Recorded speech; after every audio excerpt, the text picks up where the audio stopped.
October 12, 2016. Danny Williams is in the green room.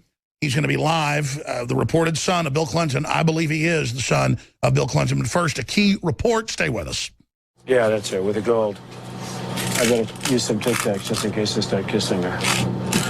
You know, I'm automatically attracted to beautiful. I just start kissing them. It's like a magnet. You just kiss. I don't even wait. And when you're a star, they let you do it. You can do anything. Whatever you want. Grab them by the... I can do anything.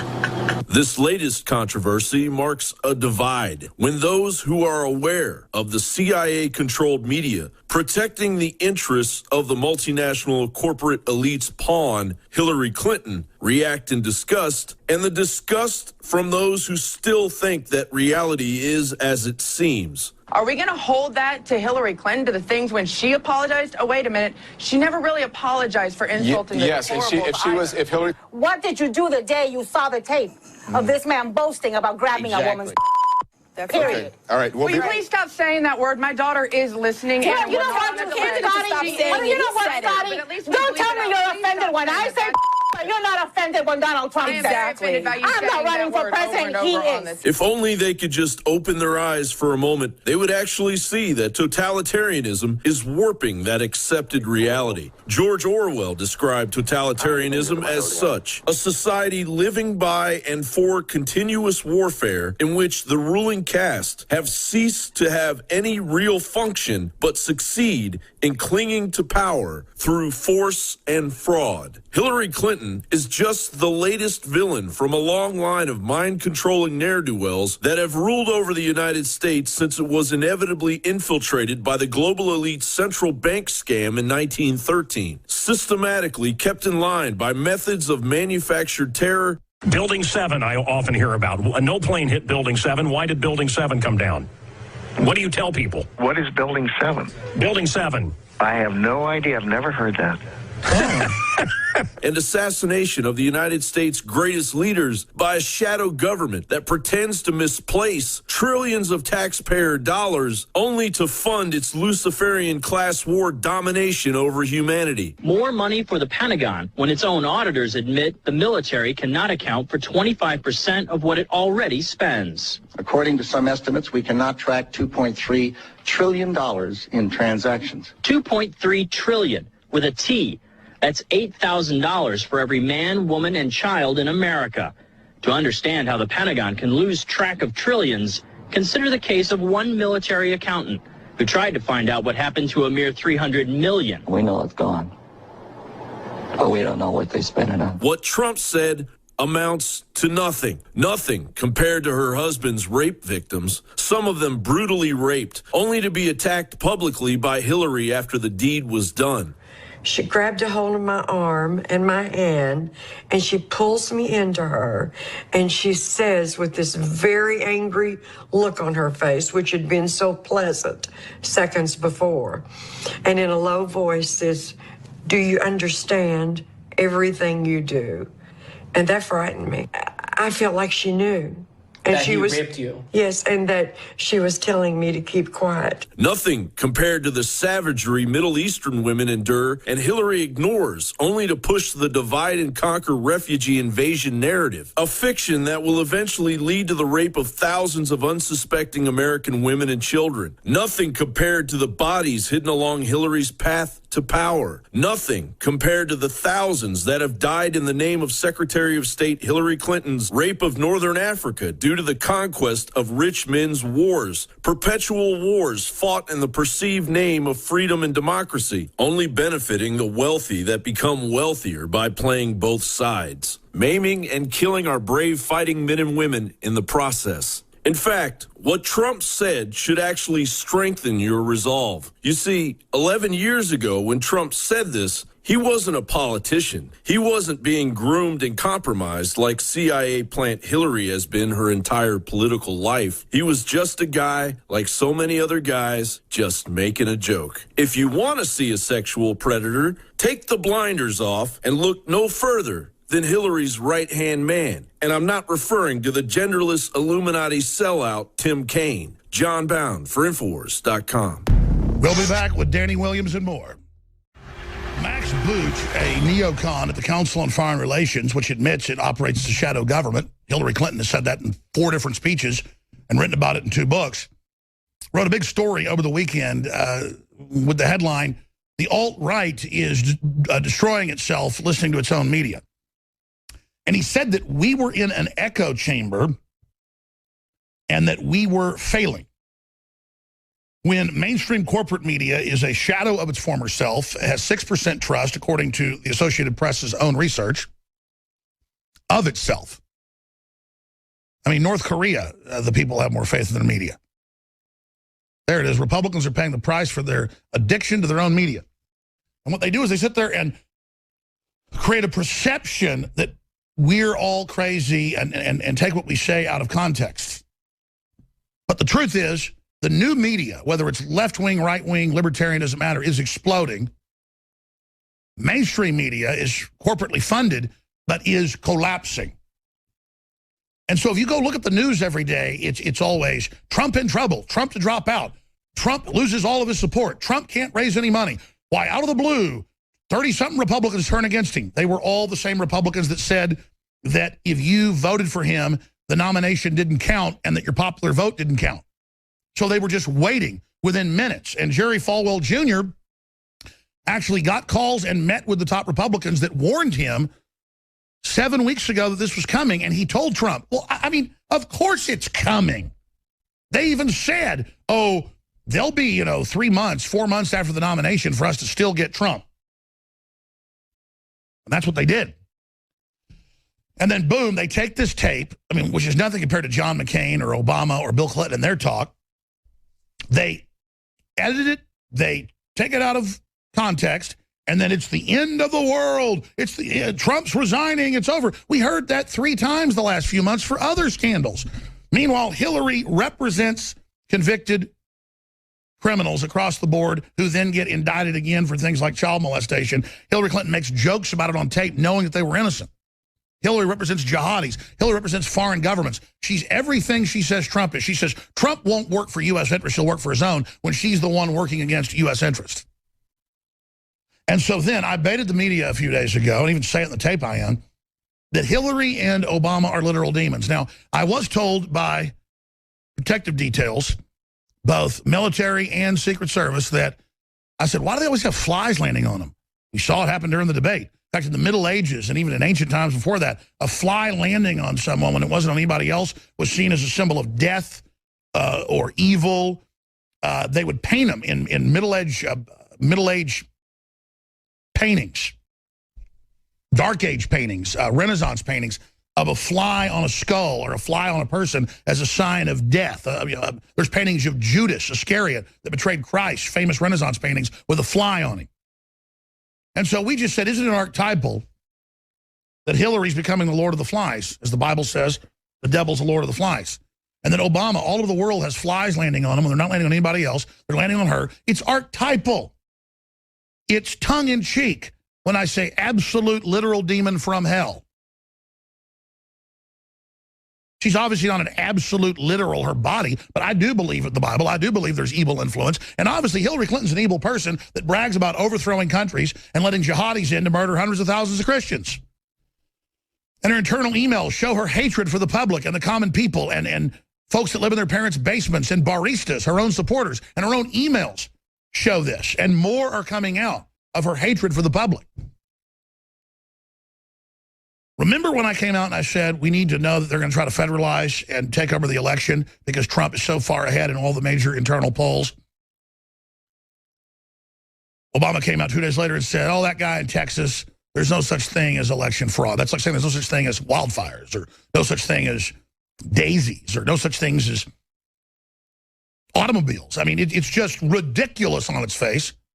And then 2 weeks later, they go, emergency, the Russians and others are going to hack all the systems and steal it for Trump. We've got to federalize the elections. And what did I say at the time? I said, watch Homeland Security claiming they're stopping hacks. That will be the hack. And they did exactly as I said. Oh, but the mainstream media is so smart. They come out and go, it's all over for Trump. Alex Jones says we're literal demons. We're devils. Oh, my gosh, isn't it kooky? See, they're all run by CIA people. And there's more anthropologists and sociologists and psychologists in the CIA than there are commandos and historians. And they're all obsessed with knowing the subgroup and seeing us all as, you know, pygmy villagers or something, or you know, ancient Germanic, you know, villagers. They see us as animals, and they're up there calculating our culture and calculating our background and looking at how we operate and keeping us in the dark while they're part of the future. And they say that, the new WikiLeaks emails. It's just full of how they control us and they have all the answers and they know everything. I covered some of those yesterday where they said, we want to keep the public unaware and compliant. Remember that? That's the top of the campaign. So the way they do it is saying, you're a loser, you failed, there's no awakening. You understand, until the day that the United States Army Air Corps dropped 2 A-bombs, Fat Man and Little Boy, on Hiroshima and Nagasaki, Tokyo Rose was on a super powerful AM transmitter every hour saying, you have lost, your ships have been sunk, your fleets are defeated, it's all over, you're dead. And that's what this is.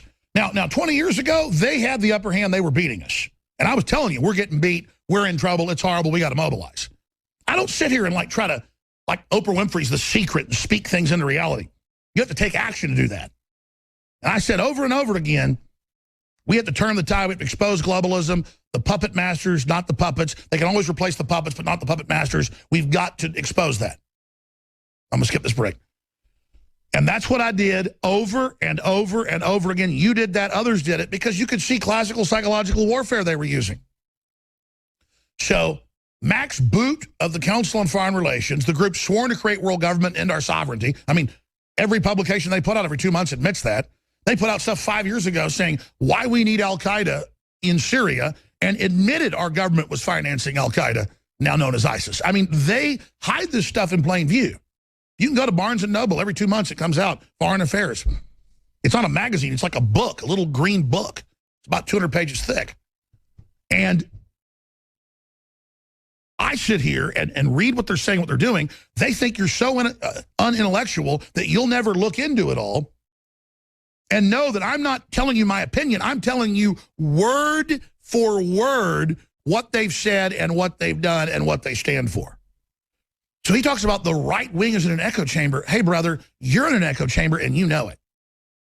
I'm not right wing. I'm a constitutionalist. I'm a patriot. I transcend your left-right system. Now, your modern left is a bunch of fascist, control freak, victim, useful idiot morons who I am exposing with very harsh language to try to shake them out of their mind control stupor of invincible ignorance and wearing their ignorance like it's a crown of enlightenment. But I'm not here trying to use their ignorance against them. I'm trying to empower them, because when they're empowered, those of us that are already more enlightened and smarter than they are, we will rise even higher. You can't lower people and not lower yourself. That's a metaphysical rule of the universe. It's natural law that everything's interconnected. And these globalists are like cancer. They think because they take over and dominate because they're evil, they are the enlightened ones and the dominant ones. No, you're the malfunctioning cancer. If I get cancer, you get cancer, and it kills us, the cancer cells die too, don't they? But they're not conscious. They just think, I do whatever I want. I take over whatever I want. I act. That's conquest versus renaissance. Now, I'm going to get into all the big news here, but there are just a wall of stories. Trump is over. Trump's a loser. Trump's an idiot. If you vote for Trump, you lose. He's going to lose. He's 10 points, 20 points, 30 points, 80 points. I mean, I've seen articles where they're saying he's 30 points behind. And then you read the poll, and they're sampling 60% more Democrats than Republicans. I mean, it is getting crazy. Because, again, they think they can put in the methodology of the poll the fact that it's totally fake, but you're too dumb to understand what sampling 46% Democrats and 22% Republicans means. Or sampling 42% Democrats and 19% Republicans. And then Bloomberg comes out and says, well, we're not going to do that. We're only going to sample 10% more. We're more scientific. Or Politico They only sampled 7% more. Oh, and then Hillary was only winning by 2 points in that one. They had him at a dead heat. See, all of America should be flipping out at just the way they're running the polls, the way they turned his microphone off two debates ago, the way they interrupt him 70 times, 40 times, Hillary 6 times, 3 times. When you see something this rigged and the whole corrupt establishment throwing everything it's got at the public, you've got to know that Donald Trump's the man. Doesn't mean he's perfect. Doesn't mean his feet won't have to be held to the fire. But we know with the Clintons, they are the most archetypal, corrupt, out-of-control group that I could possibly imagine. Now, here's what's coming up today. Speaking of censorship, speaking of control, I want to show TV viewers this article right here. This is DrudgeReport.com.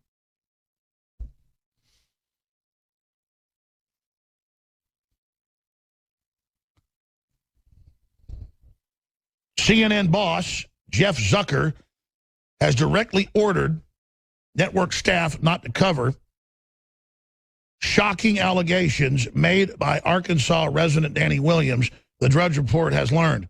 Williams, who is set to give his first TV interview today on Infowars.com, claims to be Bill Clinton's biological son. Jeff thinks it is ridiculous hoax, a top CNN source said. I always felt bad about Bill Clinton not wanting to be in my life, Williams explains in the video released Monday. Was it because I was black?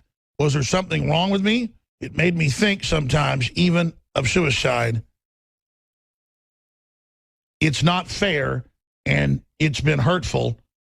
Hillary, please do not deny I exist. I am your stepson. So all of that is developing. But what's the bigger story here? He'll be in studio in about an hour with us. He's in the room right next to us right now. We're about to tweet out photos of he and I during the last break here in the studio. Photo of Danny standing in front of our big TV screen right here with CNN orders blackout on Clinton's son. Now, there it is. Tweeted at Real Alex Jones.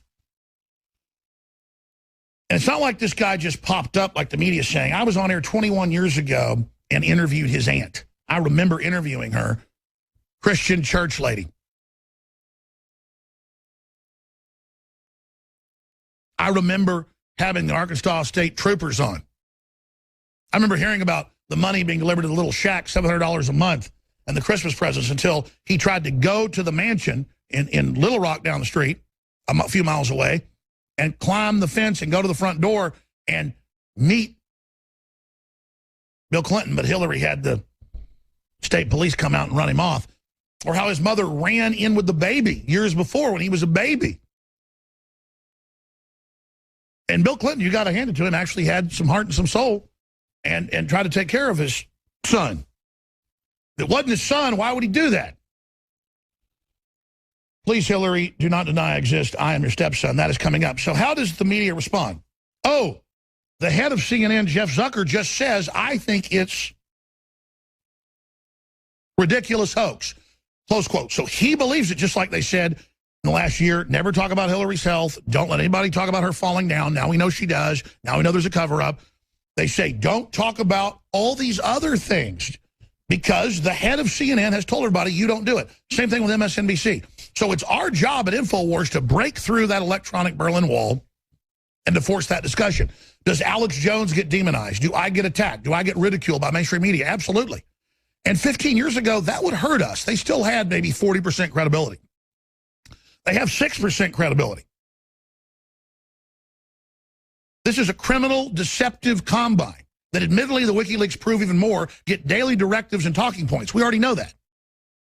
And it's the non-talking point media that's only a handful of groups that now has more viewers and listeners than all the giant spectrum of mainstream media that's falling apart. And their answer as they fall apart is to get the wagons closer together. To centralize the control even more. I have a stack of WikiLeaks after the break I'm going to go over that show that.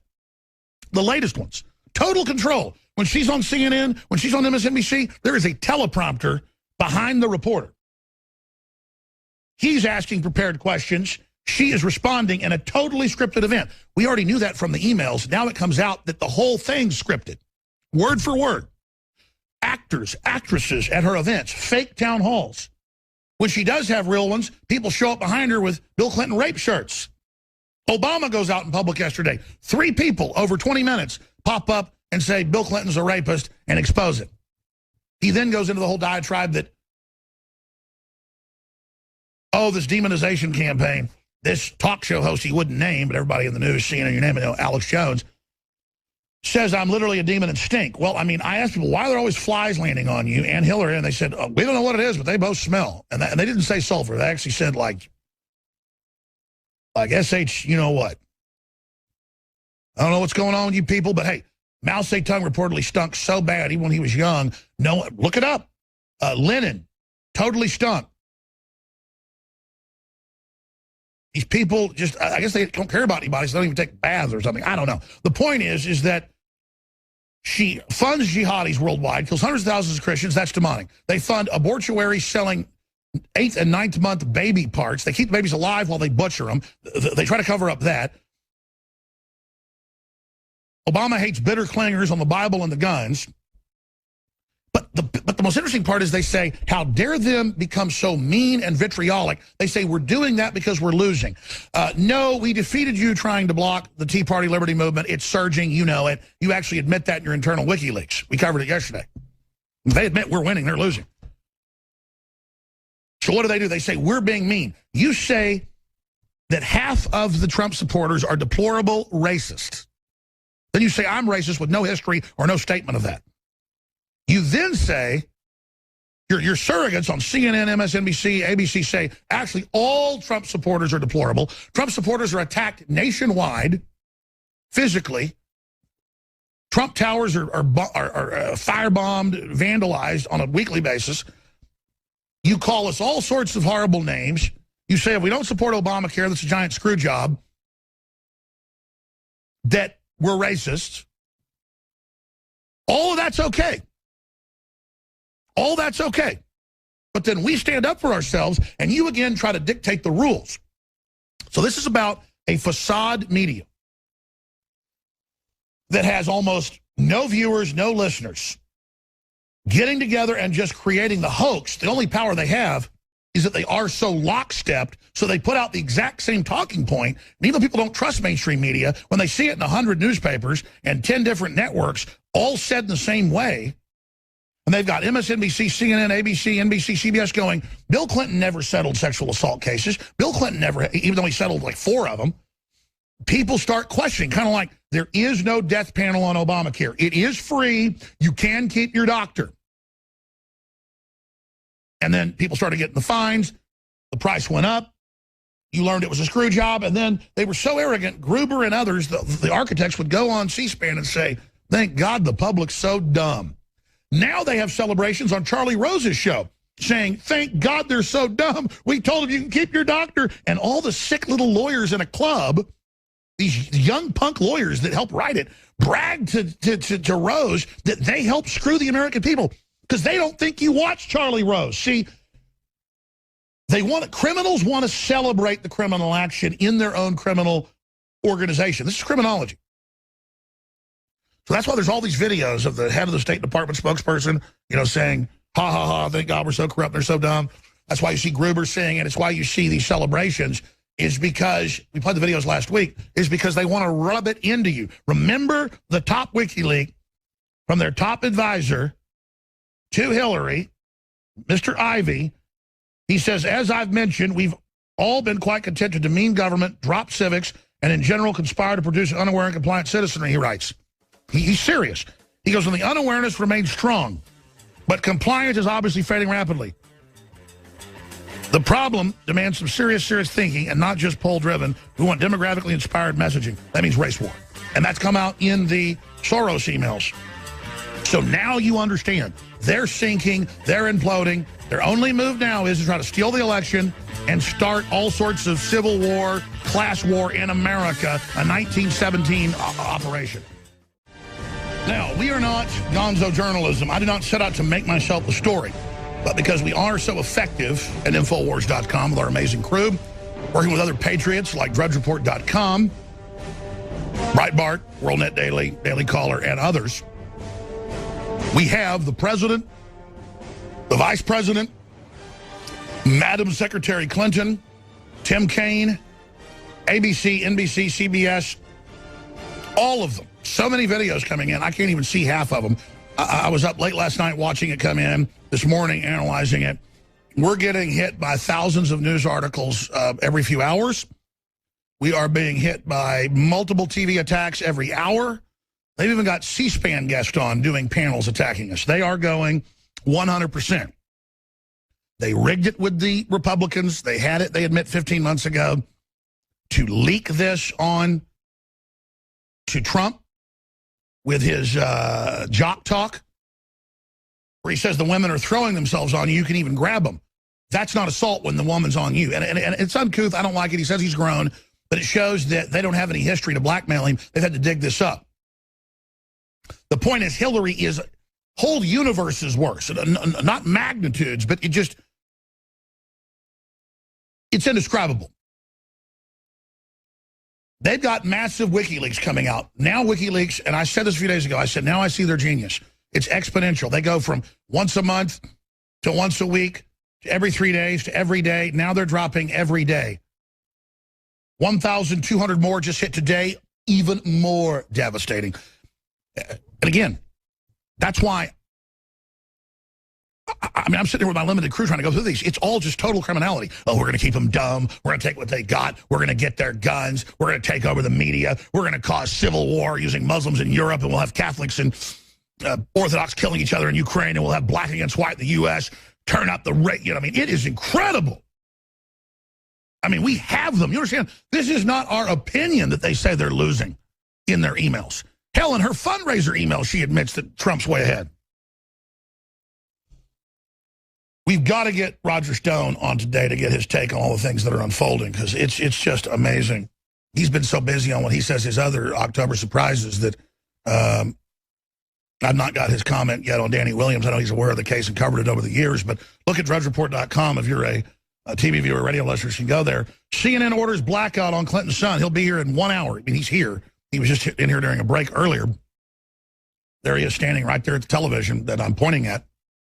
And then, of course, we also tweeted a photo of he and I standing there, just so folks know this is indeed going on. And listen, I interviewed his aunt.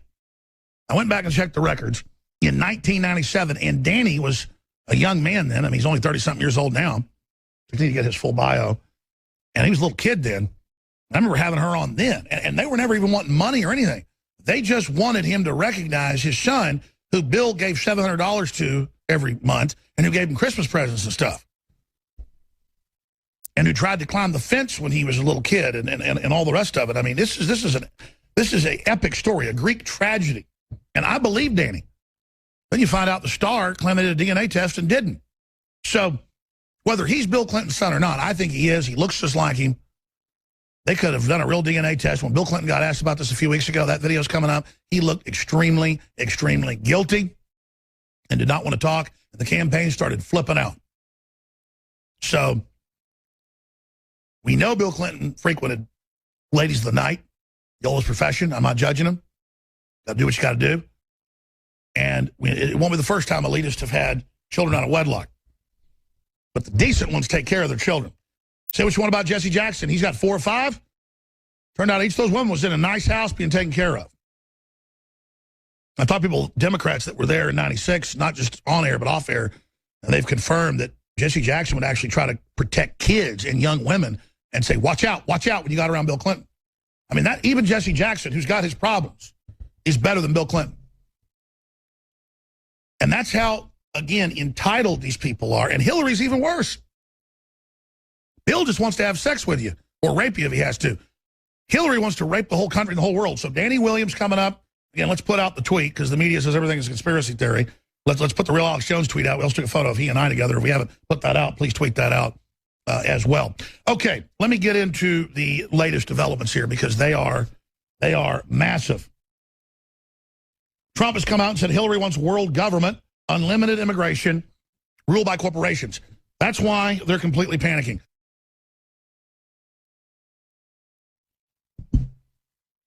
So there it is.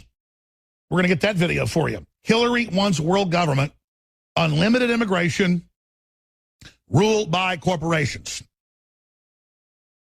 Isn't that just special? So they can't stand it because she's in the emails wanting world government. World government's now out in the open. The Pope's calling for it. They wanted to deny they were building this thing the whole time. Now it's here. Now they're doing it. Now our credibility's giant. And they want to say we're kooks because we're warning of a private corporate world government and TPP. And that's what's happening. We have new Biden audio. Sabotaged his presidential aspirations. Biden aide sabotaged his presidential aspirations. Surrogates plan to fool bitching Bernie voters. They sent in people as psychological operators to manipulate them. Clinton staffers discuss which emails to release.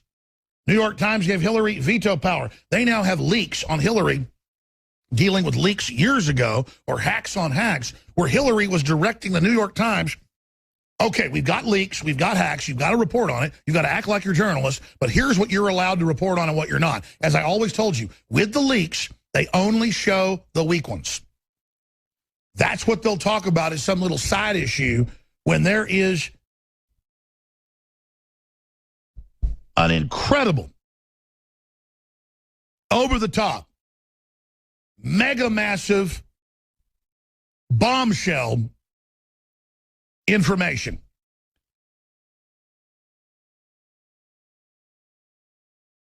Now, before we continue any further, let's start getting in to why they're freaking out so bad and why they want to claim it's such a defeat that we have Bill Clinton rape protesters popping up at every national event that Hillary, Kane, Obama, or Clinton, Bill Clinton do. That's because it's devastating. And then we've got, during these same confrontations that happened yesterday, three of them at one event, but all total 3 separate events that had happened at. So that's 6 disruptions. They send people to go disrupt Trump rallies screaming racist. That's not true. We're here screaming rapist, which is true. You settled rape cases. But first I want to play Obama responds to Alex Jones' sulfur comment, which I covered earlier in the week. And if you're a new viewer and like he's not responding to you, CNN, the Associated Press, Mother Jones, they're all quite clear. He's responding to the evil radio host Alex Jones. They're just so afraid to ever actually say who we are so people come here and find out what we're saying. They'll say Rush Limbaugh's name. They'll say Sean Hannity's name. They won't say this one because it's so damning. Because I'll cross-reference everything. I'll show you the backgrounds of it. I'm unfiltered. I'm uncontrolled. I'm not on a big network. But I've built something bigger than what they've got. That's what they can't stand. There's not much else out there like that. Drudge. That's why they're trying to shut down the free internet. That's why they're bringing in all these regulations and admitting they want to shut it down. First, they didn't want to shut down free speech. Now they admit it. First, they didn't want to double tax you with Obamacare. Now they admit it. First, there weren't death panels. Now there is. First, they weren't coming after your guns. Now they admit they want to ban them. And that's in the WikiLeaks. But hell, that's in the newspapers. So they're in a lot of trouble because first the NSA wasn't spying on you. Now it is. Because it always was. So he makes this joke about me saying he's got flies landing on him, which biblically is associated with the underworld, with Satanism, with corruption. But all I'm saying is it's an archetype. The actions of Obama and Hillary are war and death and corruption and poverty and wanting to make us poor so they can control us. That's an aspect of evil. They don't want prosperity. Let's go to that clip. Demonize each other. And I mean that literally, by the way. I was reading the other day, there's a guy on the radio who apparently Trump's on his show frequently. He said, me and Hillary are demons. Said we smell like sulfur. Ain't that something?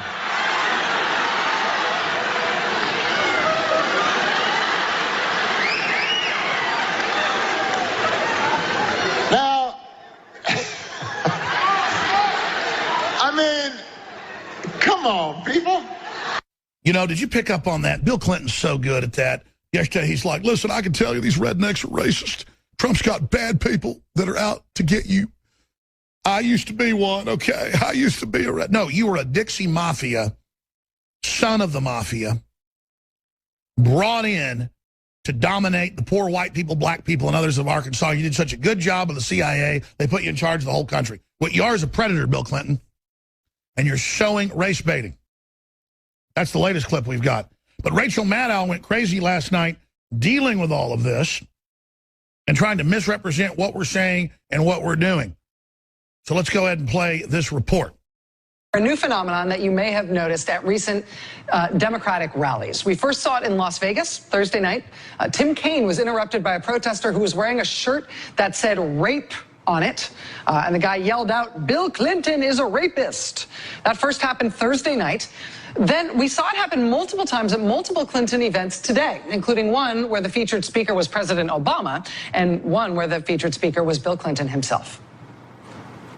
Here's the problem. Bill Clinton is a rapist. Infowars.com.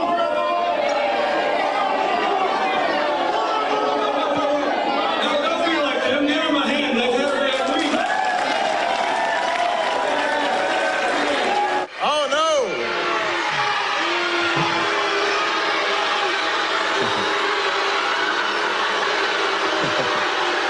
Uh-oh. Somebody's yelling at me again.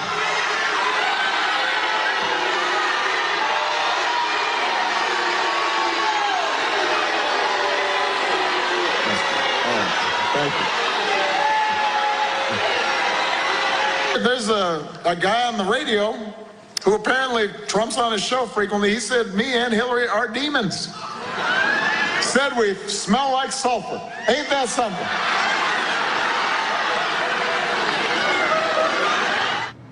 There's a guy on the radio.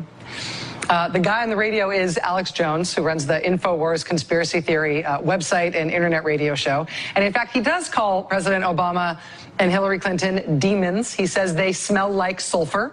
He says he has it on good authority that they are, in fact, literally possessed by demons. She is an abject, psychopathic demon from hell that as soon as she gets into power is going to try to destroy the planet. I'm sure of that. And people around her say she's so dark now and so evil and so possessed that they are having nightmares. They're freaking out. Folks, let me just tell you something. And if the media wants to go with this, that's fine. There are dozens of videos and photos of Obama having flies land on him indoors at all times of year, and he'll be next to 100 people and no one has flies on him. Hillary, reportedly, I mean, I was told people around her that they think she's demon-possessed, okay? I'm just going to go ahead and say it, okay? All right, ready to connect the dots? The guy who says he has it on good authority that President Obama and Hillary Clinton are literally demons, he's the reason we're getting the people screaming rape at all the Clinton events now, because he and his conspiracy theory demon possession website, they are now in support of the Trump campaign, they're now offering a $1,000 bounty to anyone who can get a Bill Clinton rape shirt on TV for at least 5 seconds. They're offering a $5,000 bounty to anybody who can be heard on TV saying Bill Clinton is a rapist while wearing the shirt. See, it's a way to sell shirts. So these protests breaking out at Democratic rallies, they're not organic, right? They are highly coordinated with a monetary incentive by Donald Trump's #1 internet radio conservative internet conspiracy theory supporter, the guy who also says President Obama is a demon because the flies tell him so. So there you have it. Ta-da. Dots connected. Nausea induced. We'll be right back. Monsieur Maddow, I can tell that you have a certain persuasion in your life by your mannerisms and how you act and behave. I don't care about that persuasion, but that's what told me not to flies. Now, in the case of that, I was baiting you, just like I baited you about election fraud, to cause a national debate and have Obama deny it exists. I know how you'd operate. And then have you panic and force a public takeover of Homeland Security of elections, because I knew it was already planned from my sources. I devastated you. You are a small-time jackass that reads off a teleprompter. I don't. I read off history and deep research in my sources. And believe me, you think you've got that tottering, doddering Hillary as your goddess telling you what to say and what to do. It's in all the WikiLeaks. We have the good people in government. We have the good people in corporations in this country and worldwide that don't want to live under your evil, that are aware of you. I'm just one manifestation of that. Cut me down, 2 more will grow back. That's how it works. And so, you know that. you're doing a big confidence game. This morning they told me, did you see Maddow attack you? And I said, no. But she'll say, we've discovered the secret. He's paying people. It's all fake. Kind of like, we discovered a secret. Oh, he was on Howard Stern. It's secret tapes. No, it was live on the radio with him asking him dirty questions. Trump never hid any of that. That's the whole point. Wow, new Howard Stern stuff. Man, boy, oh, boy. And as soon as I hadn't even watched that until we played it, I said, I want to see it, play it. I told the crew what it would be because I know. Oh, we caught him. They're not doing this for ideological reasons. They're doing it for money. Really, a lot of folks have told us they don't want the money. We did it to make it interesting. You know who did want the money? You can Google this. It was the WikiLeaks, back in July, early July, right before the RNC, that Hillary had paid with George Soros and Move On to send buses all over the country to Trump events, dressed up like Bernie Sanders to attack Trump supporters and blame Trump and then blame Sanders. You're paying people to go beat people up and scream racist and throw eggs in people's faces and beat them over the head with Mexican flags, putting out lies, and then stealing the nomination from Bernie Sanders. We're simply saying he's gone out and he has settled sexual assault cases and other cases. There's a news blackout, just like there's a CNN news blackout. They admit, Drudge has the source, on Danny Williams, who's coming up in 50 minutes. There is a blackout on talking about rape of Bill Clinton, talking about sexual abuse, talking about settling cases, talking about any of the other women. Okay? That's what's going on. And Hillary has completely, absolutely ignored him. We have video of Bill Clinton totally ignoring him. And we're here causing a national debate. We know we have a bigger audience than CNN. We're calling their bluff. We're taking action. We're in their face. And absolutely, people say, man, you got a lot of courage. Absolutely, I do. But it takes greater courage to let these demons, these globalists, take over, these monsters, these fascists, these oppressors, these tyrants run our lives. I can't help but resist them.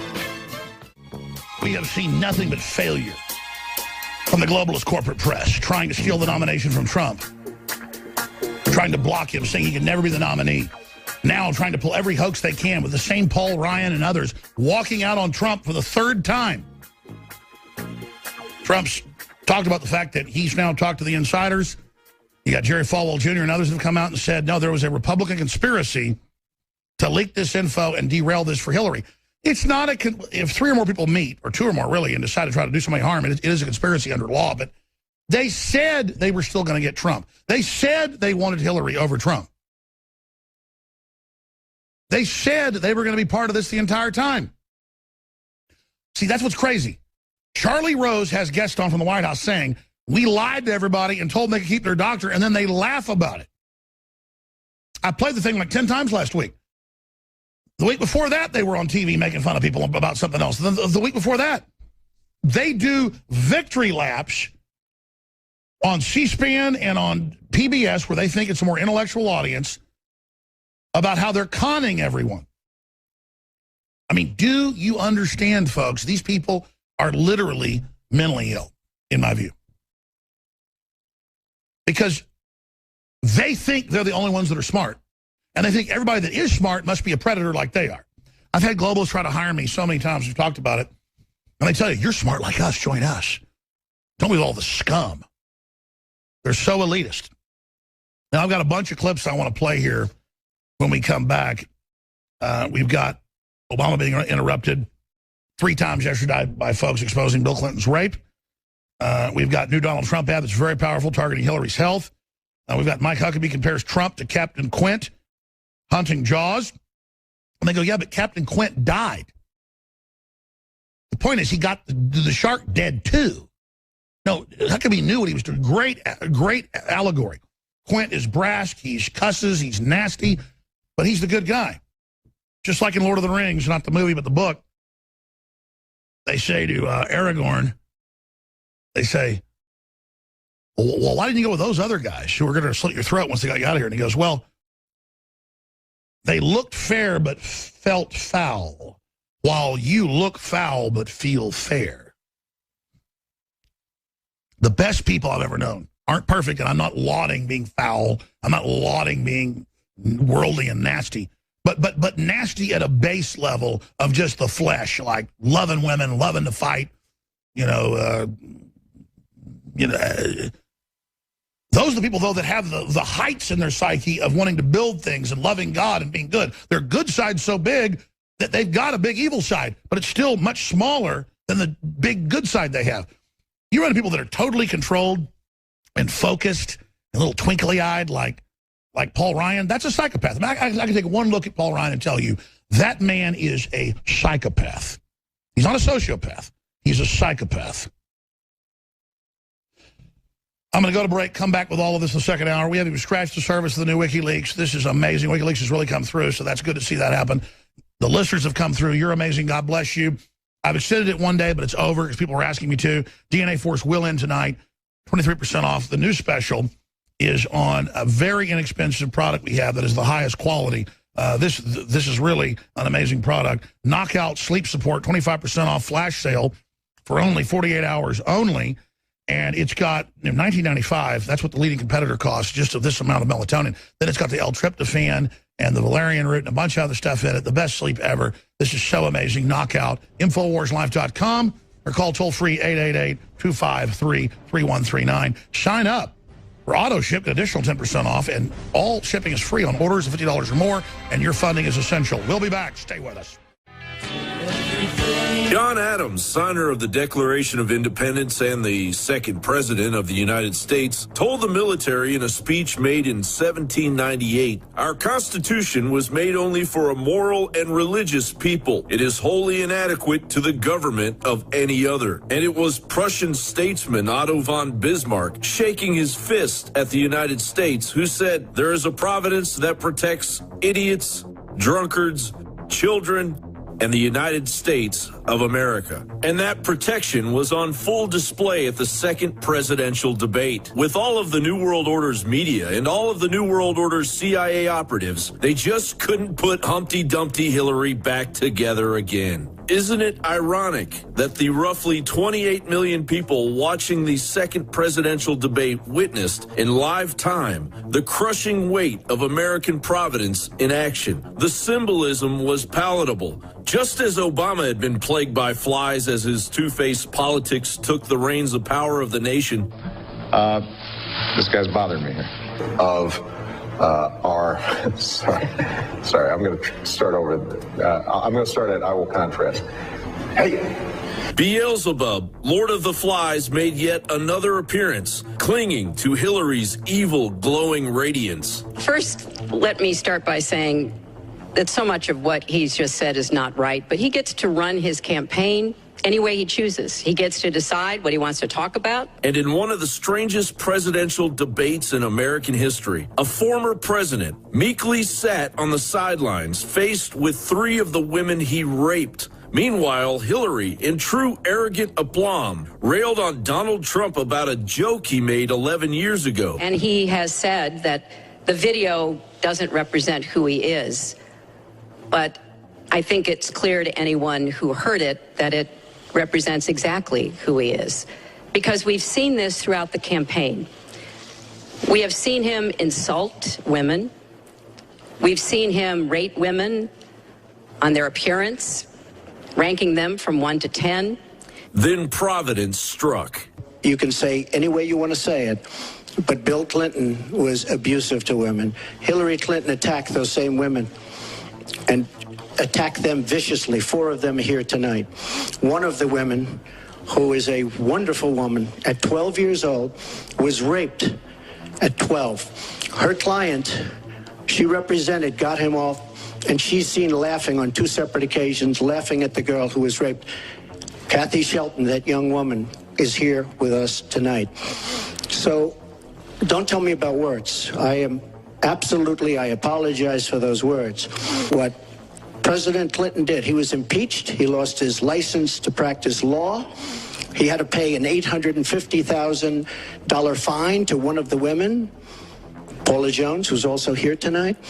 And I will tell you that when Hillary brings up a point like that, and she talks about words that I said 11 years ago, I think it's disgraceful, and I think she should be ashamed of herself, if you want to know the truth. Can we please hold the applause? Bill, Hillary, Obama, the CIA, United Nations, New World Order, The sleeping giant is awake, and it just had you for breakfast. She got caught in a total lie. Her papers went out to all her friends at the banks, Goldman Sachs, and everybody else. And she said things, WikiLeaks, that just came out. And her falling down on 9/11 was now Providence. she's blaming the lie on the late, great Abraham Lincoln. That's one that I haven't. But when you talk about apology, I think the one that you should really be apologizing for, and the thing that you should be apologizing for, are the 33,000 emails that you deleted and that you acid washed. And then the 2 boxes of emails and other things last week that were taken from an office and are now missing. So we're going to get a special prosecutor, and we're going to look into it, because you know what? People have been, their lives have been destroyed for doing 1/5 of what you've done, and it's a disgrace. And honestly, you ought to be ashamed of yourself. Secretary Clinton, I want to follow up on that. I'm going to let you talk about email. Because everything he just said is absolutely false, but I'm not surprised. In the first debate, and we in the really, first John Bound for Infowars.com. I believe Danny Williams' story. I interviewed his aunt. I remember talking about it and covering. I went back and did some research and found references to it. And I remember his aunt, the church lady, hardworking lady that raised him, back when he was like, I think 10 years old at the time. And because the media is spinning this, oh, there's some guy from Arkansas claiming he's Bill Clinton's elementary kid. Here's a dirty trick. Dirty trick? It's been him trying to climb the fence when he was a little kid to see his daddy. Clinton didn't do a DNA test like he said he did. That was all fake. We looked into it. It was a tabloid owned by the Clintons' friends. That's all coming up. But this is just about how evil these people are and how fake they are. That's why we're covering this today. So Infowars.com exclusive, Danny Williams, the reported son of Bill Clinton, in studio. And we've not really done any pre-preparation either. I know he sent me Facebook and Twitter deals over the years. He's talked to Biggs. He likes Biggs a lot. They've talked. And this was going to be in a couple other big publications. But at the end of the day, Danny said, yeah, I just want Alex Jones to put this out. I didn't even ask for it. It's crazy. I didn't even ask to have the exclusive. And we just got it because I guess Danny's followed the show some over the years. So that's what this comes down to, is everything the Clintons tell you is a lie. And we've got big news articles out in the Daily Mail. Are these the Clintons' secret grandkids? Their father, the man who claims he's Bill Clinton's love child, says his prostitute mother slept with the former Arkansas governor 13 times and received $700 bills every month delivered by a state trooper. I remember that back in the 90s covering it. All I know is I got beat up in a parking lot saying, shut up about the Clintons, and then lost my job after I had people on about it. And I never knew exactly what it was with the Clintons. They wouldn't say. They just said, stop talking about the Clintons. I kept getting death threats on my cell phone, death threats at my office phone. One day I'm on the office phone. We're going to kill you outside. You don't shut about the Clintons. I'm like, oh, go to hell. I walk outside. They walk around my car and they go, we told you. Boom, broke my nose. I was like, oh, wow, you really mean business. Of course, old crocodile brain shifted into gear, and I'm not the toughest guy around, but 4 guys attacking in a parking lot, I beat the living hell out of them. They were barely getting in their Astro van when I was done with them. But that's the side. I'm not trying to act tough. I'm not tough unless 4 guys are trying to kill me in a parking lot. I beat the living hell out of them. But this is the type of stuff I've dealt with in my life. I mean, I got hit too, but it shouldn't even hurt me. It was like, blood spurting out there, big deal. I'm about to tear your face off. All right, I'm flashing back to it. I apologize. I'm not into violence, but when somebody attacks you and breaks your nose and you punch them and their nose rips off their face, I mean, the cartilage came out, nose is like hanging. It's just like victory. They hit the ground, boom, it's like, I'm standing, blood spraying, let's go. Just like we do in the info war, ladies and gentlemen. We're not bragging. It's no brag if it's fact. All right, excuse me. See, I got to get hyped up to do this, though. This isn't fun.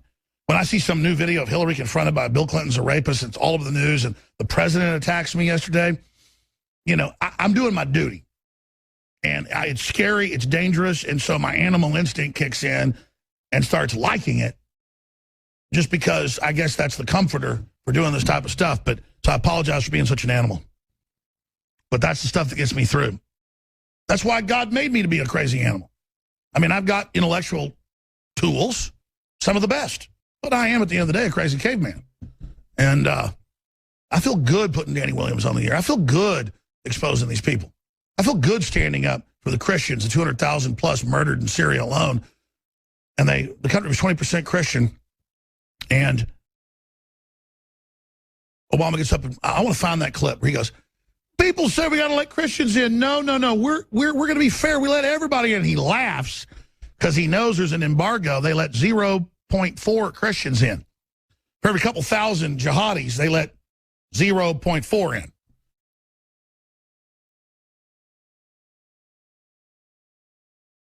Think about that.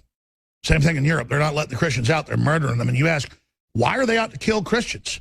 Because Hillary Clinton and Obama are public, and they're also in their emails, hating Christians, hating America, hating Jesus Christ. Because America, for all its evils and all its problems, was a Christian nation, was given providence by true Christians that even predated the official church, who were always there. And they believed they were going to build a new continent. Now, the globalists have put out a bunch of false prophecies and false info saying America won't even exist during the Great Tribulation. So you don't understand, America will be the decider of what happens in the Great Tribulation. They tell you it doesn't exist in Scripture because globalists have infiltrated the church, and they don't want you to know America will decide the future fate because God gives us free will. But I'm not going to get into all that right now, ladies and gentlemen. The point you need to understand is Bill Clinton and Hillary don't like being called demons. And I figured it out. They're all competing to be the Antichrist, and that's an insult. That's like calling them a dishwasher. So let me call you this, Antichrist spirits. Does that make you happier? You are aspiring to the Antichrist world government. You are openly establishing world government that's anti-human, anti-prosperity, that's genetically engineering and mutating all major species. You are the very archetype of the Bible's warning of he that comes to kill, steal, and destroy and overthrow God's creation. So I apologize for calling you demons. You are aspiring, empty souls begging for Satan to enter you. If that's better, I apologize. You've been given your full title. Satan has a large closet with a lot of clothes hanging, a lot of empty souls, a lot of empty vessels. And you're all there clamoring to be fitted with his spirit. You're all there like Avatar, wanting him to jump into your body. And so I get why it made you so mad. I apologize. That's right. You're not demons. You wouldn't be controlled by a demon. You are aspiring to the Lucifer spirit. I got involved in your religion. I understand. What do I know? I apologize to you profusely, obviously. That's why you get so upset about it. Because believe me, it's not because it's discrediting we're talking about it. They want to go, don't go there, don't go there. Oh, that discredits them. Oh, boy, Trump, don't go there because you know it will destroy you. You know we carry the intelligence that will take you down. You know it. You hate it. You can't stand against it. As long as those of us that know the truth are willing to do anything legal and lawful to stand against you, as long as we set ourselves against you, set our wills against you, set our spirits against you. It's a spiritual war, folks. God will then back us up, but we have to go through the tribulation. And believe me, it is intense. But every day you wake up and you're only stronger after it. But the trial of fire, I know why a lot of people don't want to be spiritual and love God, because when you love God, the enemy comes against you. And the trials are substantive. But for me, the trials are like coming up for air out of the ocean. It's the struggle of birth. And it's the birth of the fall of Satan. The final fall. All right, I've already waxed poetic here today. I'm going to skip this network break because of the epic nature of the transmission we are engaged in here today. The WikiLeaks are out there. It's more of the same. Running the media, colluding, engaged in crime, selling U.S. secrets. One of these is like life in prison. Just total, absolute criminal activity. America's being shown the total evil of our government. It's been hijacked by criminals before we're judged. And you cannot believe in God. The point is, humans, through group movements, manifest a style, a spirit. You've got classical architecture, you've got Victorian architecture, you've got classical American architecture, you've got Cubism, you've got all this stuff. You know, it's the spirit of our age, and you have to decide which spirit you're with. And that's why I get into spiritualism, because they're so scared, because that's what they're obsessed with. It comes out in the news. The Clintons, Obama, all of them, Francois Mitterrand, Tony Blair, the current British Prime Minister, they're all completely obsessed with the occult. It's Skull and Bones, Bohemian Grove. And they laugh. Oh, Alex Jones is calling us out as the devil. Says we're under plagues. Says we're under flies. Oh, God. Boy, keep doing that. You're going to make us win, Alex.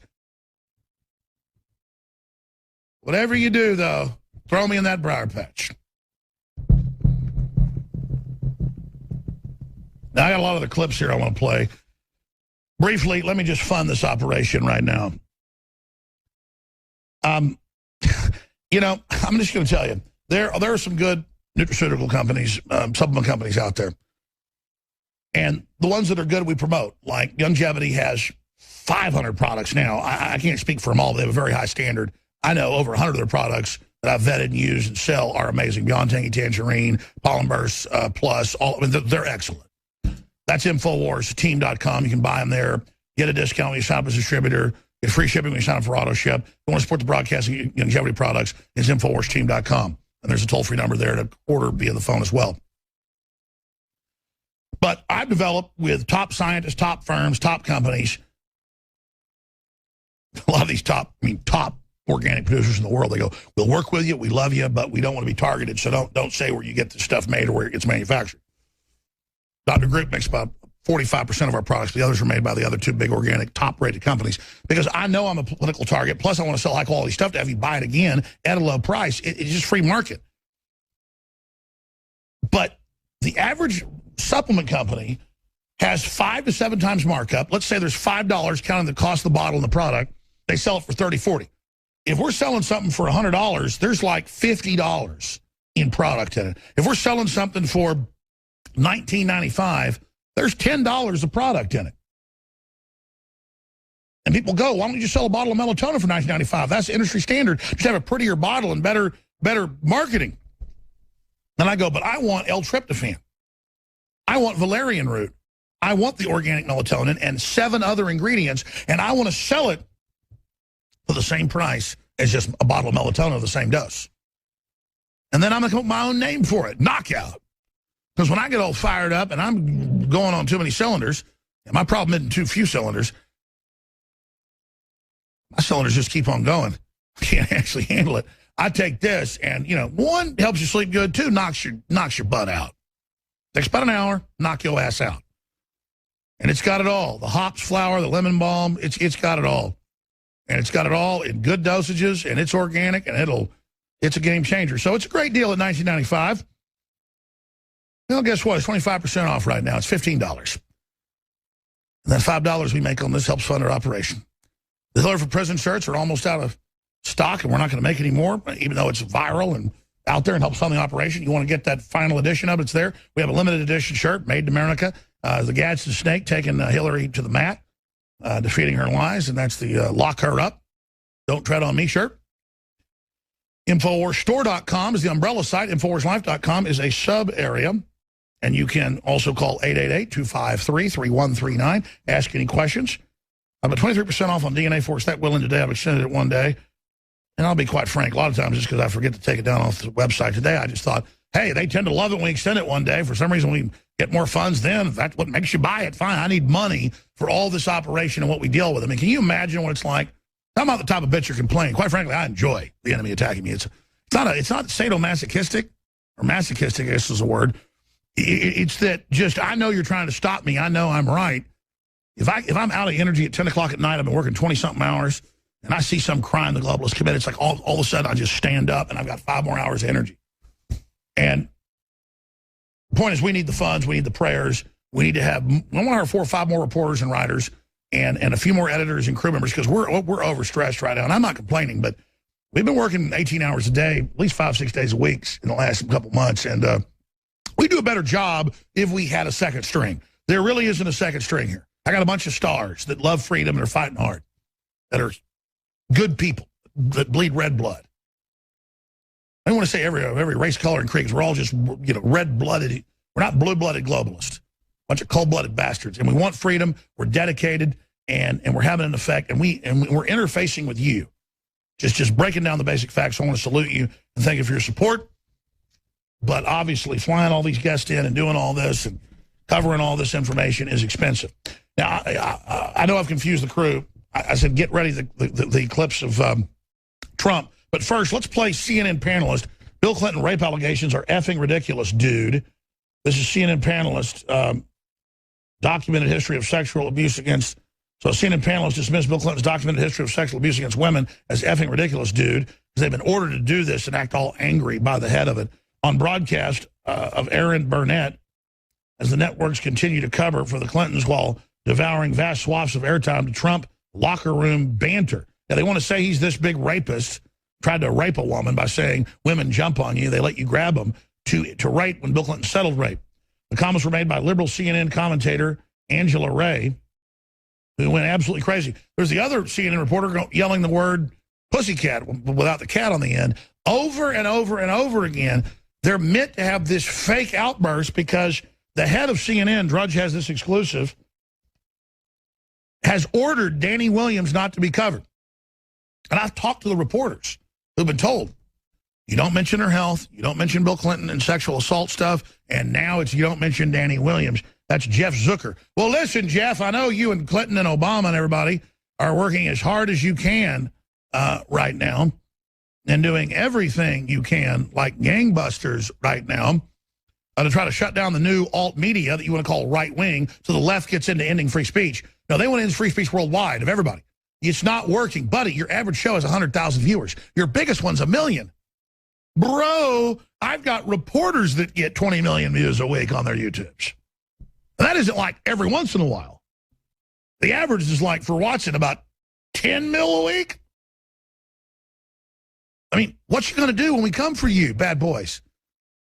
But they're still arrogant. They're still in their ivory towers. They still have secretaries kissing their asses. Except the secretary is going to get us the intel out of the trash can and mail it to us. See? It's happening. It's going down. So let's play her flip it out. Here it is.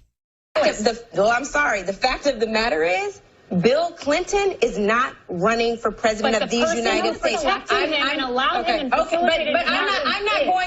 not going to let you all continue to say that she allowed him. Wait, no, she didn't. How did she facilitate it? She wasn't. No. Because it's not that. That's rape culture, Kelly. You're blaming someone who succumbed to it. Someone committed adultery on her. We're Christians, so let's talk about what that is. She was accused of facilitating it last night, and she was definitely silent. And you're wrong. She did not deny it. But you know why? Because it's effing ridiculous. It's so ridiculous. That's crazy. All you have to do is play the video. I can't believe y'all. I really can't. Meanwhile, Roger Stone is paying $2,500 of another victim, and that's what you all are going to be proud of. Let me bring in Paris and Margaret. Bought off victims? Give me a break. Margaret, look, I mean, selective memory and choosing. I mean, there are depositions also against Donald Trump that accuse him of rape. Let's be very clear. And that case was dismissed. You know what? Regardless of whether it was dismissed, they're under oath and they're there, Kaylee. So let's not be totally selective. Let's also just talk about the role of women here, because you know what? Those women were great and they were fans of Donald Trump. They were also at a Donald Trump rally. Right. This is no longer about women that are at Donald Trump's rallies. This is about independent women, Republican women. Yeah. Guess what? 70% of Republican women back in August were going to vote for Donald Trump, to Mitt Romney's 93% of Republican women and John McCain's 89% of Republican women. That was August. That was not now.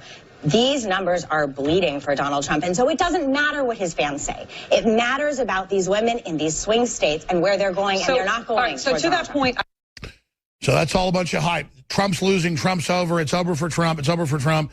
Over and over again. This is how they push this narrative, freak out. But CNN is a husk of itself trying to sell a con that Obamacare is free. You can keep your doctor. God, thank God they're so stupid. Over and over again. Speaking of who needs some Obamacare, here's Hillary and the new Trump ad that devastates her, that I hope everybody gets at Infowars.com and shares. Our next president faces daunting challenges in a dangerous world. Iran promoting terrorism, North Korea threatening, ISIS on the rise, Libya and North Africa in chaos. Hillary Clinton failed every single time as Secretary of State. Now she wants to be president. Hillary Clinton doesn't have the fortitude, strength, or stamina to lead in our world. She failed as Secretary of State. Don't let her fail us again. Now, I want to correct the Trump campaign, and obviously they know this, but they wanted to make the Middle East a failed state in North Africa. They wanted to topple its come out Libya, because Libya was stabilizing all of Africa and actually helping people. So that's why she did that. Hey, Danny Williams, Bill Clinton's son, reportedly, coming in studio here exclusively live when we come back. While the media distracted you with an 11-year-old tape of Donald Trump's locker room banter, WikiLeaks dropped bombshell after bombshell, and the Clinton mouthpiece media have barely even reported on it. In one email sent by Hillary surrogate Bill Ivey to Clinton campaign manager John Podesta, Ivey brags about how the left has sought to maintain political power by producing, quote, an unaware and compliant citizenry. This is beyond arrogant elitism. It sounds like something out of They Live. The gains have been substantial, both for ourselves and for you, the human power elite. We've all been quite content to demean government, drop civics, and in general, conspire to produce an unaware and compliant citizenry. Conspire to produce an uninformed mass who will just do as they're told. The unawareness remains strong, but compliance is obviously fading rapidly. This problem demands some serious thinking, and not just poll-driven, demographically inspired messaging. To emphasize, Ivey admits that the left has conspired to produce an unaware and compliant citizenry, but that they're not as easy to manipulate anymore, and that this is a problem. He characterizes unawareness amongst the public as a positive thing for the Clinton campaign. So we're supposed to be outraged about Trump's locker room banter from 2005. Yet here we have a Clinton surrogate calling the entire population of America dumb and conspiring with the Clinton campaign to keep it that way. And there's no outrage whatsoever. There's not even any media coverage of it. Absolutely nothing. But are you really surprised, given what the other WikiLeaks emails reveal about the level of collusion between the cooked media and Team Hillary? They talk about their friendlies in the media who will blithely regurgitate their talking points.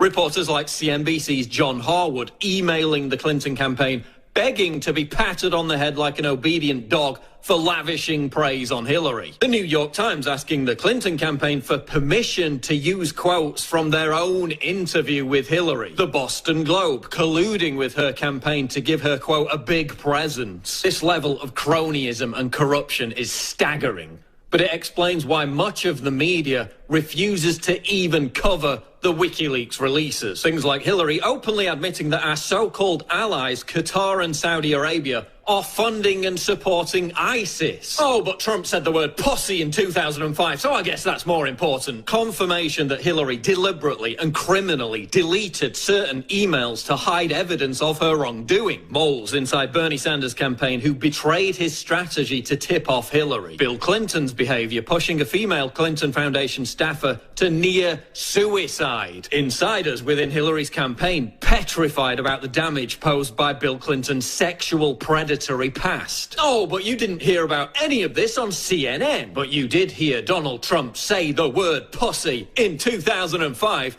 and to the media, that's what matters. And they wonder why their readership is collapsing.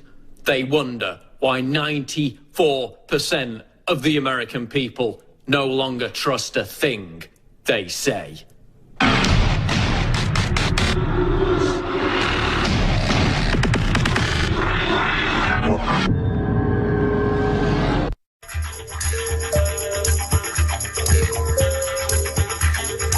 I mean, she is an abject, psychopathic demon from hell that as soon as she gets into power is going to try to destroy the planet. She's worked like a demon, as you know, as Secretary of State. And we came, we saw, he died. What difference at this point does it make? And there's only one candidate in this race who understands that democracy in a big, diverse country doesn't work if you constantly demonize each other. Demonize each other. You could put half of Trump's supporters into what I call the basket of deplorables. And I mean that literally, by the way. I was reading the other day, there's a guy on the radio who apparently Trump's on his show frequently. He said, me and Hillary are demons. I'm telling you.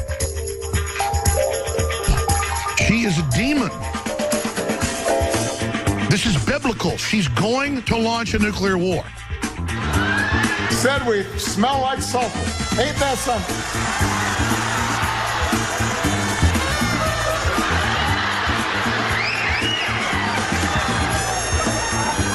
Now, I mean, come on, people. You can't wash that evil off, man, on Hillary. I'm not kidding. People say, they say, that, folks, I've been told this by high-up folks. They say, listen, Obama and Hillary both smell like sulfur. I never said this because the media go crazy with it, but I've talked to people that are in protective details. I mean, they're scared of her, and they say, listen, she's a freaking demon, and she stinks, and so does Obama. I go, like what? Sulfur. They smell like hell.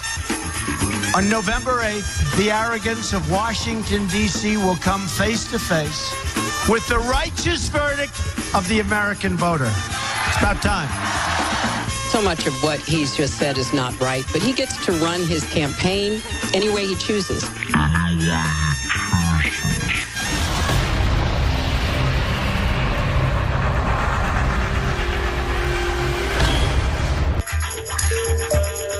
Ladies and gentlemen, thank you so much for joining us. Danny Williams, now of Hot Springs, Arkansas, grew up in Little Rock there at the Capitol, where his mother reportedly met the governor, Bill Clinton, is here with us. I remember interviewing your aunt back in the late 1990s, church lady, many years, hard worker, great record. You yourself got 3 children, no record, hardworking guy.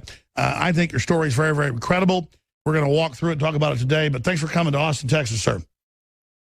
Nice to have him here. We'll turn his mic on for folks.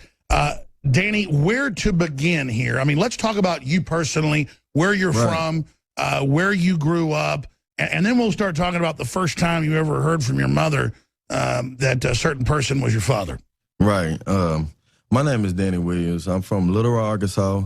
I'm at age 30 right now. And all my life I've been told that Bill Clinton was my father by my mom, my aunt, and other relatives that grew up with me. I mean, continue. I mean, I know you haven't been on TV before. You're live right now. Please keep going. But anyway, yes, I want to know the truth about Bill Clinton being my father, and that's all I ask is the truth. Do you think Bill Clinton's your father? Yes, sir. You know, instead of just going through your whole history, and we're going to do it and talk about it, play clips of Clinton being asked about you by the press, and you won't respond. We're teleprompter free here. I just, out of the gates, Bill Clinton will be watching this. This is undoubted. Right. You know, Obama responded to us yesterday, Hillary a few weeks ago. They watch every day. This shows in thousands of newspapers a day, all over every cable channel. Yes, sir. We didn't do some pre-interview here. You just flew in at like 11 o'clock today. You just got here about an hour ago. Right. Looking at that camera right there, sir, camera 4. Bill Clinton, William Jefferson Clinton will either be watching this live or he'll watch it later. What do you want to say to Bill Clinton? Camera 4. I mean, I just like to ask and say to Bill Clinton that I want to meet you. I want to shake your hand. I want my kids to know their grandfathers.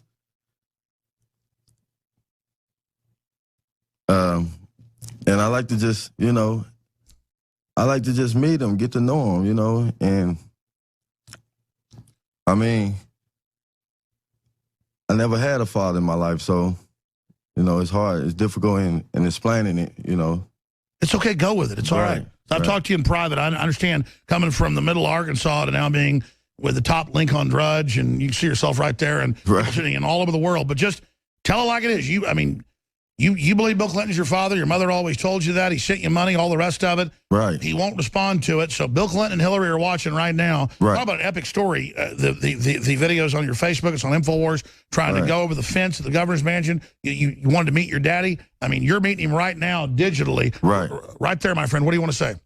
I like to say My name is Danny Williams. I like to just say, you know, I want to be able to experience that having a father in your life, you know what I'm saying? And now I got kids of my own. I want my kids to know their grandfather. They ask me all the time, who's your dad, you know? So, I mean, it's my chance now and get my story out and letting the world know who I am and who's my father and, you know, the truth about everything. Well, the Daily Mail has the headline, Bill Clinton's grandkids, you know, will he look into meeting with them? We'll go back to that in a moment, but just starting at the beginning. Okay.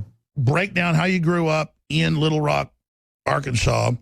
You're now in Hot Springs. What it was like and when you first began to hear this.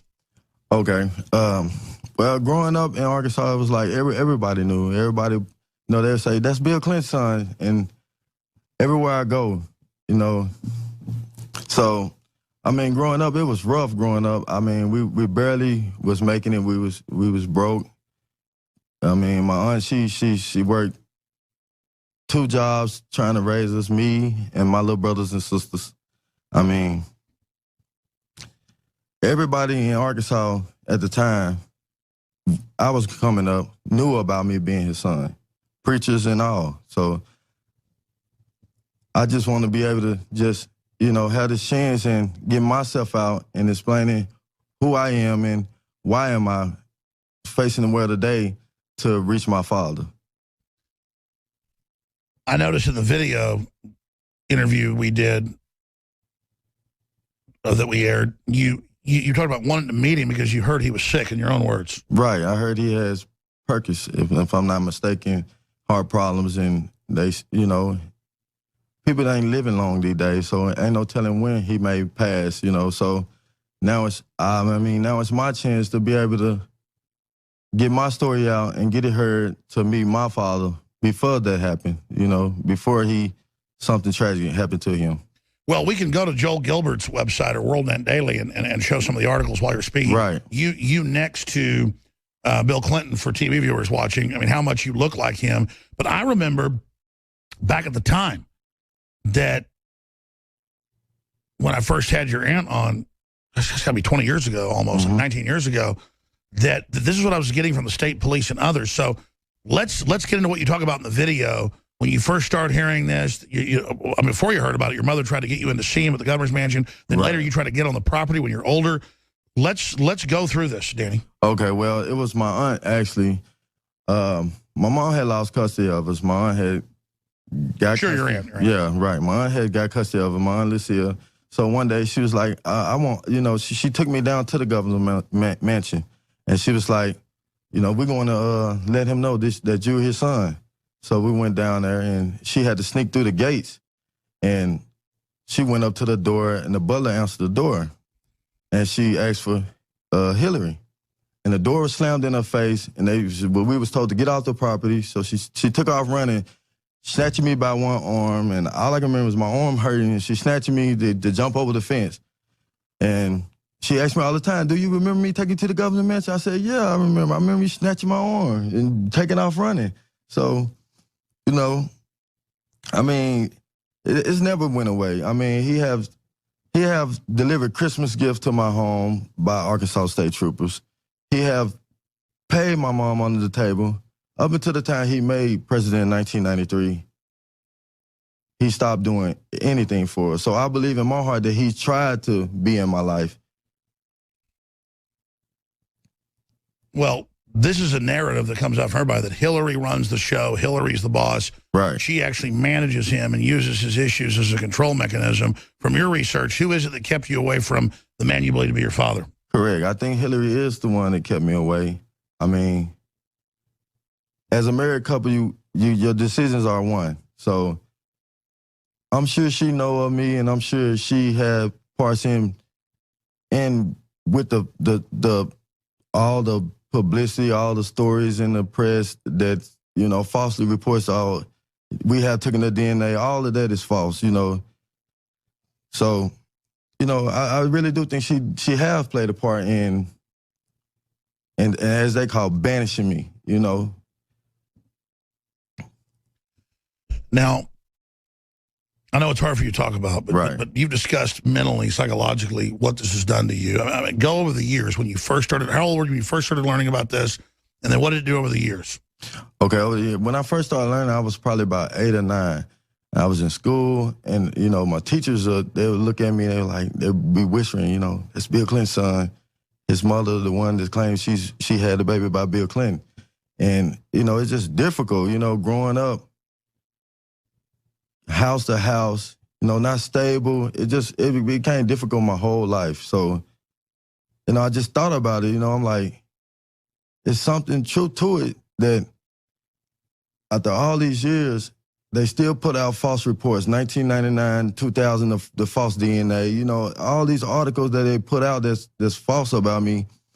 But the article that my mother gave in 93, it's, you know, somebody bought rightful ownership to it. And, you know, it make you think. So 2 years almost, 2 years ago, 2 years and a half ago, I started my Facebook page campaigning for me and Bill Clinton being my father. I wanted to know, and I've always wanted to know. I just never got any help. I reached out to lawyers and investigators. They would not look into my case, no one. So I started campaigning my own Facebook page and saying Bill Clinton, my father, and I'm trying to get my story out. Well, keep rolling. I love the fact now that you're relaxed. I can tell, you know, you're nervous. Who wouldn't be? Right. The head of CNN, Jeff Zucker, and it's all come out in WikiLeaks, too. They order him, don't talk about Bill Clinton's sex crimes. Right. Don't talk about Hillary's health. Don't talk about illegitimate children. Don't talk about it. He, quote, thinks it's a ridiculous hoax. Even though we went and looked at the Star, they never did the DNA test. Yes, sir. They did a, quote, test that wasn't even a DNA test. So Correct. That's how they do it. That's how they get away with it. Correct. And cover it. But, I mean, regardless, Bill Clinton's known for all of this. What do you just think about the general sense of what's happening in the country today? I mean, I think a lot about it. Actually, I think, you know, as far as she stand up and saying, oh, well, the kid, you know, we're going to make sure kids have the rightful, you know, taking care of them and rightful schools, you know, and all this. I actually think that they are lies. And I think she's just using it to be in office. And to be clear today, when I went there about an hour before he went on air, I said, listen, we've never really talked. We've talked over the phone a couple times. My crew has. You just flew in today. You've been talking to Biggs and stuff. I said, will you just please write notes on the questions you want me to ask? And you wrote these up. These are your thoughts. Yes, sir. These are your questions. One thing that got brought up is Bill Clinton a couple of weeks ago got asked about his son, reported son, Danny Williams, by a YouTuber called Charlie in the Box. I want to skip this network break. Right. This is so important. I want to play this since you mentioned this and just, again, go back to if you were really in the room with Bill Clinton, because you are in the room with him. He will watch this undoubtedly. Yes, sir. I mean, you know, spill it out there because you need to talk directly to him because I've talked to the Arkansas State Police back when I was being given these tips. Mm-hmm. Believe me, they didn't send people down here to get me fired and get my ass beaten. Right. Because you weren't his, weren't his illegitimate son. They're concerned about this. I want to talk about your memories with Mama and the money and the presence, and which humanizes Bill. Right. And we're not just trying to demonize Hillary. She was the one even 20 years ago, before I knew she'd run for president, they were saying was shut this down. So I want to talk about that with Danny Williams, the reported son of Bill Clinton. But let's go ahead and play this clip here of the protester asking Bill Clinton about, well, not even a protester. He's there just at the gate as Obama comes by, you know, shaking hands with the Secret Service, saying, what about Danny Williams? Here it is. Mr. Clinton, would you like to make a comment to Danny Williams? Mr. Clinton, can you make a comment about Trump saying about rape allegations? Hey, I don't want to hear any of that. Knock it off. Can we get any comment about anything like that, please? Stop. Hey, this is a monumental event for us. We don't want to hear it. Well, I know, but we got a lot of questions that aren't being answered from the American people. I mean, they acted like, Danny, they knew what was going on. Bill looked like, have a nice day when he looks at that camera. I don't want to dehumanize him because I know he's got a lot of problems, but he did deliver money to you for how many years? And how many? All the way up until 93, he made presidency.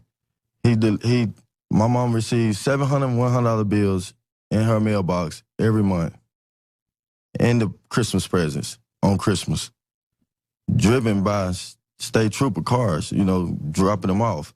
So I believe in my heart he knows I'm his son, and I know I'm his son because I see it through the features of me. You know, the facial features, the chin, the nose, the ears. I mean, you do look a lot like right, right. So you know, it's not that. I mean, I know what my dad looks like. He looks like me a lot. Exactly. So I mean, all I want is the truth out. That's all I'm reaching for, the truth. This not no political scandal. I mean, I'm just here for the truth. I mean, here it is right here. Now, I don't know what's going on. I mean, we flew you in. I'm busy. You're busy. I'm out micromanaging stuff. Yes, sir. All of a sudden, I guess during the break, last hour and a half you were here, you did an interview with the crew and they transcribed it. Yes, Bill Clinton's son tells Hillary, step aside. This just went up on Infowars.com. Did you write this before you got here or just today? Because I'll be honest, they just walked in. I wrote that before I got here, and I'm asking her to step aside. All I want is a sample of his DNA to prove who I am and my story is true today. We'll put that up on screen. Okay, well, I mean, I'm telling you, folks, he's running the show here today, Danny. And again, why did you choose us to bring this out? Because I choose y'all. I choose y'all for one. I need the world to know, and I'm trying to get as many as people I can to let me speak about on the truth of my story and why am I doing this today. I mean, I've been trying all my life to get this out. That's right. The media spins it like you just popped up now. Right. No. I was interviewing your aunt 20 years ago. No. It's been articles since 93, 99, 98, 95 when he ran for a second term. So, I mean, those articles when I was a kid. And now that I'm grown, they... And let's be clear, your mother said he was the only white man she was with. Right, correct. My mother explains to me all the time, her story never changed. It's always consisted the same story. How did it start? You're 8 years old. What does mama tell you? My mama told me that she dated him. And, you know, she dated guys for money, you know, to afford to take care of us. So at the time, my mother had 2 older sons besides me. So she tell me, you know, how he's pick her up, you know, she described his mother's house, you know, everything she describes in 93. And I've seen photos of your mother when she was young, very beautiful. Right, very beautiful. She's never been always, you know, as people think she is. Oh, she's a drug addict, she's this, she's that. No, she always done what the best she could to take care of her. She's been down a long road. Right. And right now she's at this point in her life right now, she's still alive and she's driven by guilt on how we was brought up and what she could have done better. And, you know, and I feel that she's afraid to speak out public about this situation. And tell her why. I mean, tell us why. We know what Hillary did. Tell us. I mean, they try to hush her up. My mom been pushed out a 2-story window. She got metal plates in her foot. By the way, nobody's heard this, but there's been threats. That's why everybody's freaked. Go ahead and tell people right, what happened. I get threats today on Facebook. They tell me, oh, that Clint's dead. Tell people what happened to your mother. Tell them what the police did. Tell them what the state police did. They're famous for breaking people's arms and legs. Right. I mean, Jennifer Flowers. I was told that she was pushed out a 2-story window, and this was told by my mom. She got a metal plate from her bottom of her toes up to her ankle. And I was told that, you know, people was trying to kill her because of her claim of her having a son by Bill Clinton. Yeah, bottom line, we're all risking our lives here. So please continue. Talk to Bill. I mean, this is what she gets. I mean, tell him. Right. And today, Bill, all I want to do is to get the truth out behind who I am and that I am your son. And I would like for my kids, your grandkids, to meet you. I mean, it's more I can say right now. I mean, I'm really emotional and say it. It's all right. I know you broke down crying today before earlier, and I know you've thought about suicide. Tell people, to be honest, we're here. I have thought about suicide before because, I mean, you go through this, you know, people don't believe you, you know. You go through this, you're trying to reach your story out, and people are like, oh, he's just a scam. He's this, he's helping Trump. Trump never paid. I don't work for Trump. I work for myself. I done this 2 years ago before she even started running. She supposed to run in 2008 and made president. I interviewed your aunt 19 years ago. Right. Has nothing to do with Trump. Right. So, like I say, it's the truth on who I am and where I'm trying to go in my life. I know that with me getting my story out and helping my kids and I raised my kids and I helped raise my little sisters and brothers. I know that one day it is someone out there that might need my help and that go through the same thing I done went through in my life. So, no, it's a destiny for me. No, it makes sense. And I know you've talked about this privately, but if he'd behind the scenes just help out and be with the kids and recognize you, it's like you want to meet your dad. And then you got grandkids. These grandkids, like, I mean, let me tell you, if I had a black grandkids, I'd want to know them. Right, correct. I mean, I don't care what color they are. I love them. I had my first child at 16. I dropped out of school in 11th grade, working full-time in a donut shop to raise my child and my little sisters and brothers. So, like I say, it's been hard and rough for me traveling this road, but I'll never give up, and I will not give up until, you know, he step up and say, yes, I'm willing to give you a sample. I'm willing to put this behind us. So Bill Clinton give the sample and prove it wrong with the third parties watching it. Right. He got into it, folks, but his mother got threatened by the state police and Hillary in person to put her in prison or kill her. Then she got thrown out a window a month later. And we've already been threatened over this interview today, just so you know. And when I had his aunt on, I got beat up a week later. You know, all I care about, I'm a very romantic person. Whether I'm 50 when I die or 100, when they stick me in that ground, everybody's proud of me. Everybody knows I stood up for the average person. And I wasn't a coward. Danny Williams, I believe your story because I remember, and I wanted to go check on it before I talked about it a few weeks ago, your aunt on the phone, and it was you or some other, they're saying, Danny, be quiet, running around, you're like 10 years old, 7 years old, whatever it was, 8 years old, I don't remember, in like late 90s, while she's on the phone just trying to talk about the fact that, you know, her sister had told her this happened and Bill Clinton did this and they were covering it up. And we know about Clinton. We know what he does. Yes, sir. And they're so scared of this story. And now Drudge is also linked. InfoWars has it. Bill Clinton's son tells Hillary, step aside. Let's talk about this, but I want to give you the floor. Don't be nervous. Just let it all out, because in person back there, you're just like me. You're very talkative. Once you get on air, a little bit more reserved. This is your chance to talk to your man you believe is your father, to talk to Hillary, who's just such a selfish, borderline personality disorder psycho. I mean, this is your chance to talk to him. Right, and I would like to just ask Hillary to please not get in the way of me taking this chance and asking my father for a DNA sample. And so in the words of Ludacris, right, move out the way. Move. But, you know, it's just been a difficult road, and I'm just ready to, you know, get down to the bottom of it, get down to the truth. I want to know who I am, my ancestors, you know, where I come from. I mean, I love my mama and her side of my family. They all black. And they all raised me, you know, they tried their best with me. And I turned out a good person. So at the end of the day, it's no lie, it's the truth. And all I want is the truth out. I'm not here for no political gang or nothing. In 1999, 2000, Hillary and President Clinton they helped with this false DNA test. And I think it was put out to discredit my story for her running a Senate to the state. So, and to be clear, we've looked at it. Right. The Star, owned by top Clinton donors, did a test that wasn't even a DNA test. So no wonder. Exactly. That way they can say the test showed it wasn't. Well, yeah, if they do like a blood test for, you know, hepatitis for maternity, it ain't going to work. Right. And just... What would your mother say to you when the Christmas presents came? I mean, did you ever see the state troopers? I mean, describe that. Right. I was outside playing. I seen them leave. Well, they didn't pull up in the state trooper police car. I seen them leave. You know, he get out with his police state trooper outfit on, and I see him leave, and I can read the tags, and it say, you know, state government tags on the back. And as soon as they left, they brought in bags. As soon as they left, my aunt them come get us from outside playing. She was like, come in. And she's like, I got these gifts that was brought in by your dad. I said, brought in by my dad? She's like, yeah. I said, he brought me gifts? She's like, yeah. So me and my little brothers and sisters, we went through the gifts and split them between each other. And there was this one gift that stood out. It was a G.I. Joe man. So I took the G.I. Joe man and I gave the hula hoops and the other gifts to my little sister and them. But it just had me thinking, and, you know, at the time we was kids.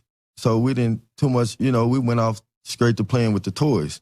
But over the years, you know, I just think about that. I just go back into that day of when they dropped the gifts off. I just wonder why. If he feel that he wasn't my daddy, why even assist on wasting the time? I'll be honest. I don't want to give Bill Clinton a pass, but I've always picked up on this. He's like a twisted, sad character who's used. Hillary's pure evil. And you see that. You see the fact that he wanted to do the right thing. Let's talk about the report, how she shut it down, how your aunt tried to get you when you were a baby, later when you tried to climb the fence to meet your father, because this is the stuff that legend's made of. Only reality is this amazing. Danny Williams, straight ahead. Danny Williams is our guest. I just had one of our writers, Merkel Thalen, showing me a personal Drudge tweet talking about all the deception that went on and the people lying to him back when all these, quote, DNA tests came out. We can probably put that up on screen and bring that up for Danny Williams. There it is. I was lied to directly by Walter Isaacson at the Time magazine over DNA test on Danny Williams, Clinton's alleged son. There wasn't one. And that's what we've proven. They did a test that wasn't a DNA test. Now, you wrote, just in your own thoughts today, questions that were probably good for me to bring up. But speaking of so many of these, again, I go back to the beginning. Addressing Bill Clinton. I mean, you've already said a lot, but you say, oh, I'm nervous. And I get it. You're on live radio and TV. But specifically, again, you're not political. I mean, you've told me this privately. I'm not for Trump. I'm not getting into Trump. I never even asked that. Did I ask you to go after, support Trump? Mean, I don't support no one. I'm not voting at the time. I mean. You just want to meet who you believe your dad. I just want the truth. I feel like if I'm standing here to prove my story and who I am and the truth behind my story, I feel that he has to stand up and prove that he's not my father if he claims that he's not my father. And, you know, and I like to ask Hillary, please don't get in the way of this. You know, let it, you know, let me know the truth. You know, let it be known. Let the world know. I mean, the world know that you faked the DNA test. The world know that all the others publish stories out. So, I mean, it's my turn to ask for the truth. I was thinking you can do a genetic profile. We know Clinton's basic background. Right. And if it matches up with who he claims his backgrounds are, then he's got a lot of pressure on him. Here's a question, then. I remember researching this going back 20 years ago. Yes, sir. What did Hillary do specifically? I heard she threatened, correct me if I'm wrong, your mother. Walk through that. Who ended the relationship of the state police bringing you $700 a month for your mom, take care of the family, and Christmas presents on Christmas? Right, and in my heart, I believe Hillary ended all of that once she made president. You know, because it's like he wanted to have something to do with me. I mean, if he took the time out to deliver, have money delivered, have presents delivered, he knew in his heart and he wanted to in his heart. But like I say, I feel that she does have something to do with it. I feel that she, you know, she does breaking that all up. Like, Hillary, she's very smart. So at the time of Bill Clinton becoming to his success, she was planning her success, you know, and being the president for herself one day. So, yeah, I feel that she stepped in and, you know, covered it up, had it hidden, hushed it up. But I'll never stop. I'm gonna, you know, keep this going. I'm gonna search for the truth and you know, if it takes my life, oh well, you know, I'd rather die trying to find the truth of who I am than back home, you know, just doing other things. I'd rather be, you know, die, you know, knowing the right thing, doing the right thing. Are you saying you're concerned about your safety? I mean, yes, it's been plenty of times. My safety, my kids' safety. You know, I'm from Little Rock, Arkansas, and I'm raising my kids in Hot Springs, the boyhood home of Bill Clinton, where he was raised. So, yeah, I feel sometimes about my safety, but I won't stop. Danny Williams, reported son of Bill Clinton. I've been hearing this for 20 years. The witnesses, we've talked to the state police, you name it. I mean, this was 20 years ago. I was talking to his aunt. This isn't something new. It's coming up now because the Clintons are back again. Looking at this, why would Bill Clinton give you presents and give you money if you weren't his son? Right. Why would he? You know, I mean, was he playing a little game? You know, to me, I feel that he was trying to be in my life. Well, it does seem he's the more human of the two. Right. Other points. I've got a lot of questions, but other points you think are important. Other points I think are important. I mean, you can look at me and see, you know, see the futures of him and me. So we can put those pictures that's up. A major important point. You know, I started my Facebook page 2.5 years ago, and that's what I did. I put me beside him. I wanted people to know, look at us, you know, and I wanted thoughts and feedback on what people thought, you know, and I take the good in the bad, and I keep pushing with doing what's right myself. Danny, let's bring this up. And I don't judge your mother. Hell, half the women in the country probably done similar things. Right. This is just how the world works. Oldest profession. You know, doing what she has to do is feed her kids. There with the governing class in Little Rock, Arkansas. But looking at this,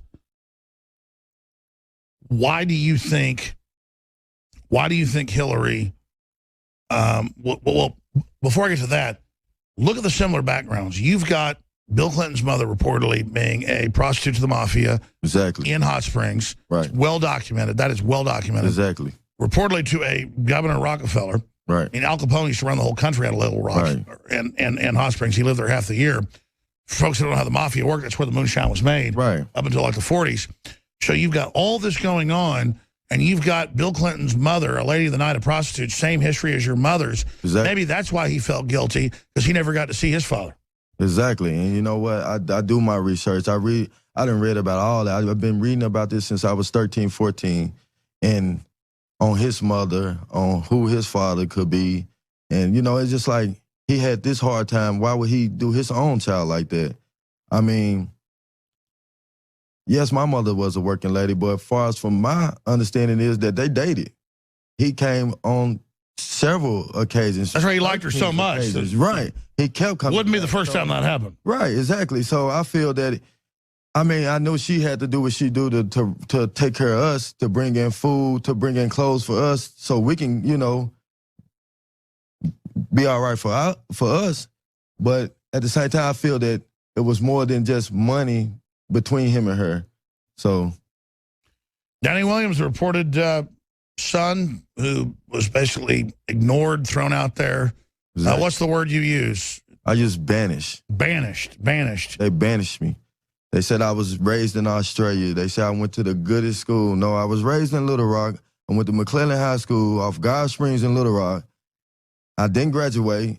I got tons of Facebook friends went to school with me that can confront my story. That's right, but you did get your GED later, and you have raised great children. You have no. I went back to school at 21, get my GED. I was trying to become a welder and taking care of my kids at the time. You know, I had my first child at 16. I was on the way with my second child at 21. So I wanted to do better for my kids, but I always had this setback on, what about my father? Well, you know, I need to know my father, you know? How early on did you hear from, like you said, the preachers in the public schools that Bill Clinton was your daddy? Right. Preachers used to come over our house all the time when I was 7, 8 years old. I remember one preacher, and that's preacher McIntosh. He's the one that started the story on Bill Clinton when he was running for president about him having a black son. He called it the black sheep of the family. So, you know, this been going on throughout my whole life. Everybody I run into, oh, he look, you know, they point and they whispering, you know, he look just like him. You know, that's Bill's son. And, you know, sometimes it was saddened. Sometimes it was, you know, it strengthened me because I knew that one day I was able to stand up for what I believe in. I brought this up 3 times, and you've done a great job. But I just want to give you the floor here. Just, Danny Williams, whatever you want to say to the world, the people demonizing you at CNN, the people saying, don't cover your story. If your story was so weak, they'd want to cover it because they could discredit us. I like to ask CNN to back off. I would like to ask Hillary with the most up respect and just to please don't stand in the way.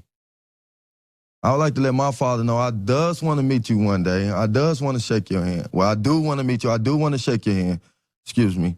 I want my children to know that they have a grandfather, you know, and what type of grandfather he was. He was a good man. He you know, he done good when he was president. I mean, but as far as with my life, you know, it's just failure.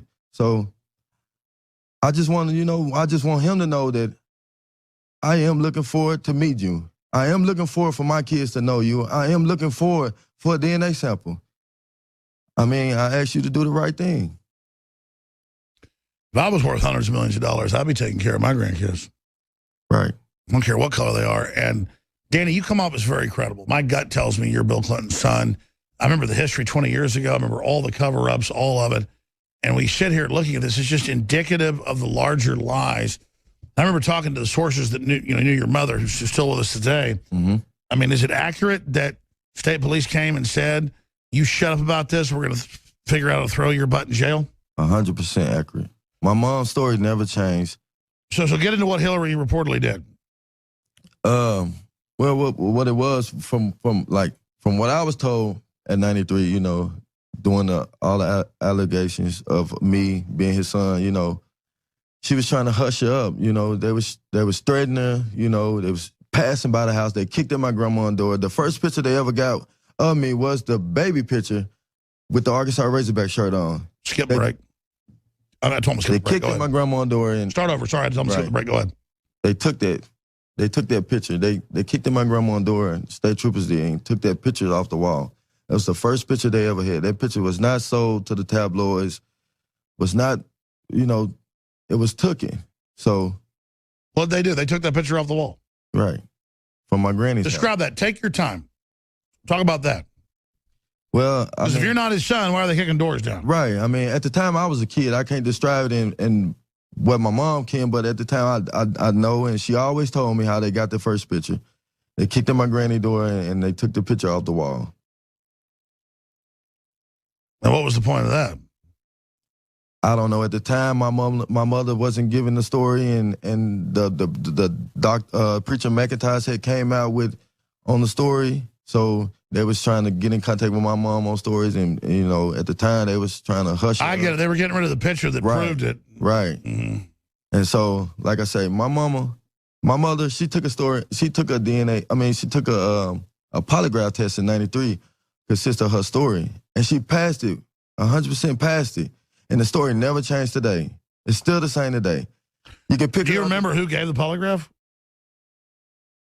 In '93. I was probably 5 or 6 years. No, I understand. Right. Yeah. So I should probably talk to your mom and your aunt. We need to get them on. Right. Because this is powerful information, Danny.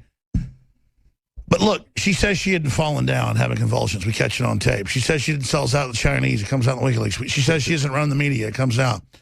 Obama says he doesn't want our guns. It comes out in the emails. He wants to ban them. I mean, it seems like stuff's turning against them right now. Right. She said she wanted to do the most, get the kids the best opportunities in this world. I'm one kid that they have turned their back on and deserve the best opportunities for my children. I was about to ask, I mean, because I just want to help all American children, no matter what color they are, but black unemployment's basically doubled under Obama as if you just don't matter. Right. And then I see Hillary claiming how Trump's all this big racist and the rest of it. Separate from politics, though, I'd actually see you as an asset if I was them. I don't know why they didn't just admit all this and go with it later after they'd already been president. Exactly. I mean, if they had any brains that they have in this world, they would have, step up. Danny, I can sit here and ask you a million questions, but, we talk about, I mean, you wrote this. I want to know what it was like to be in her presence, so I wanted to know what was like. I wanted to have the opportunities that Chelsea had. I wanted to. Yeah, because I'm reading this. You wrote this before you came on. I said, hey, give me some questions written. This was wrong. And these are these are so personal, though. Yes. I don't even know what they mean because it's your thoughts. It's like, I wanted to know what it was like to be, her parents. So explain these questions you wanted me to ask you. You go ahead. I mean, basically. This is from the heart. Right before you went live, I said, write out what it is. And to be honest, I get so from your heart, it's like so personal, I don't know what it means. At the time, I said about last year, at the time, Hillary had a campaign at Philander Smith College, which is a black-owned college in Little Rock, Arkansas. I'd never been in her presence, so at the time, I wanted to know how did it feel to be in her presence. So we went to the campaign, me and a couple of my friends, and I made sure I stood right in front of the podium, which we got clippings of it. And it seemed like she spoke directly at me. I mean, it wasn't directly at me because she had turned and, you know, talked to the crowd, but the things that she spoke about how it was hard, her mother raising her, how her Chelsea would have the best, you know, and her kids would have the best opportunities, you know, and it just felt directly at me at the time. And I was facing her, you know, and it felt like she knew who I was. She, you know, it was hurtful. And then, you know, as I left, you know, I tried to get a picture with her. They hurry up and got her out of there.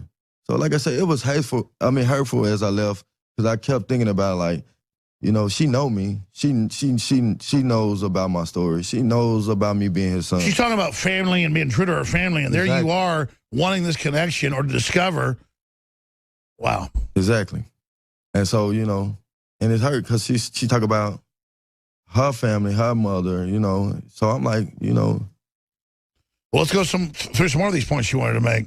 There's so many. You know, I love the fact, because we didn't script this, knowing my father helped so many people in the world. Right. I mean, I could differ with that, but this is how honest this all is. These questions. I mean, you're thinking he's this really great guy, and you're wondering why this is happening. I mean, because I take trips to his library. I take my kids to his library. You know, I let them know, you know, this is your grandfather. Because that's in Little Rock. Right. And just all the pictures of, you know, him doing so much. He didn't help Haiti. He didn't help, you know, he done done so much for the world. And it's just like, you know, what have he done for me? Why haven't he done nothing for me? Well, I think he's helping you like he helped Haiti. Right. You know, he really didn't hate you. I want to talk about your dad here. This is surreal, folks, because he really wrote these. It's how much he loves his dad. This is our big scripted thing. How scripted we are at InfoWars. I want to cry because I don't even want to say stuff here with this man who I believe is Bill Clinton's son. I just, at this point, this is getting too real. I mean, Bill Clinton up there, you know, doing what he's doing, Obama attacking me, Hillary attacking me, and all I know is they're doing all this bad stuff, and these people claim they've got a monopoly on being good, Danny. And I'm going to tell you, Danny, they're not good people. No, they're not. And I got to tell you, in between Hillary and Obama and Bill, I'm not saying this to make you feel good, Hillary is way worse than both of them. Right. I think so, too. And like she sit up and say, Black Lives Matter. I mean, I want to do my Black Lives Matter. Do it. Well, let me tell you something. I ever get some beautiful black lady pregnant, I'm going to take care of the kids I have with her. I love kids. I'm not sitting there on some high horse, but how the hell would he take care of his kids? I love kids. I'm raising mine. I helped raise my little sisters and brothers. Had my first child at 16. I'm still raising my kids now. Don't you have, like, what do you got, 3 kids? I got 5 kids. Wow, 5 kids. 3 girls, 2 boys. Ages from 3 to 13. Aren't they entertaining?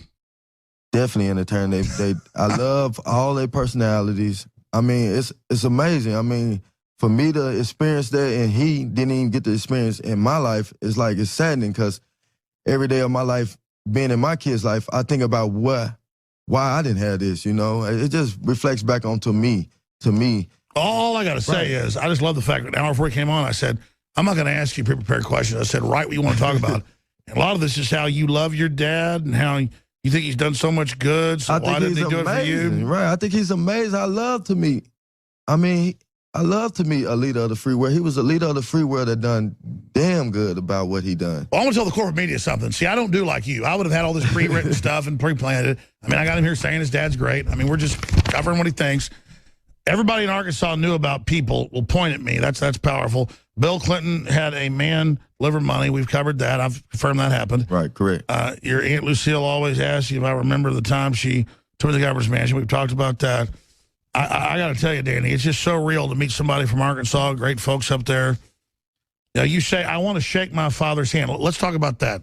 I love to shake his hand. I would love to grab him and hug him one day, you know, and just experience that, you know. It's my father. I want to meet my father. I mean, my little brother, sister's daddy, time to time, he took care of us, you know. He did his best he could.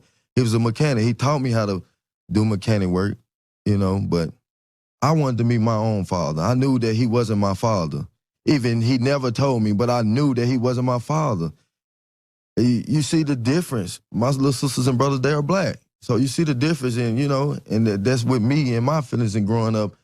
I'm like, I know this not, my mom black, my dad black, my little sisters and brothers black. I know this not my real father. You know, I wanted to always know, my father. And my mother's story never changed. And with her marrying Danny Williams, my stepfather, she still consists of Bill Clinton being my father. It never changed. Sure. I mean, let's go back. This is important.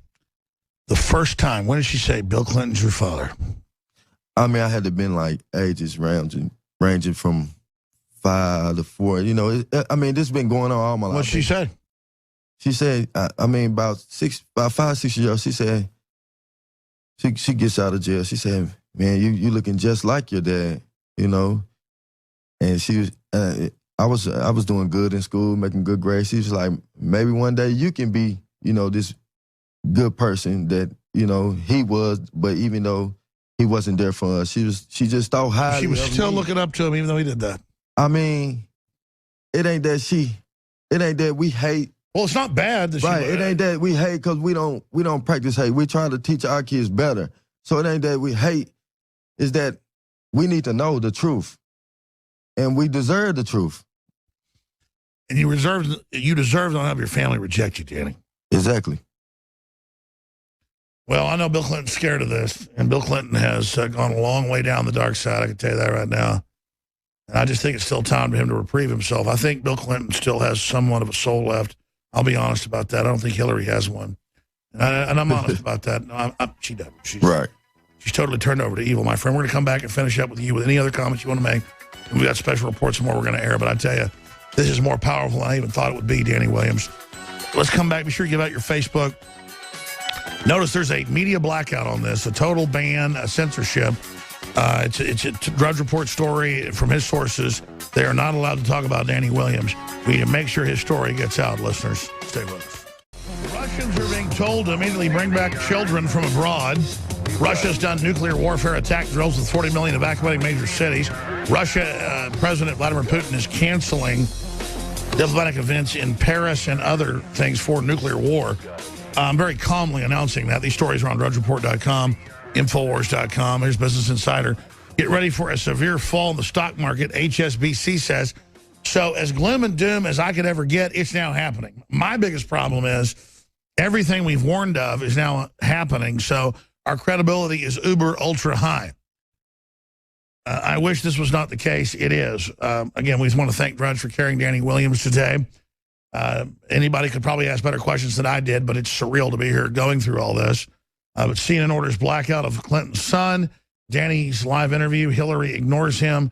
Those stories are up on DrudgeReport.com. They're also up on Infowars.com. When he leaves us here in about 5 minutes, I'm going to get into the huge Russia developments, the stock market developments, because while we're busy focusing on the Clintons, they're just the little globalist minions that have been put in to kind of be the front people.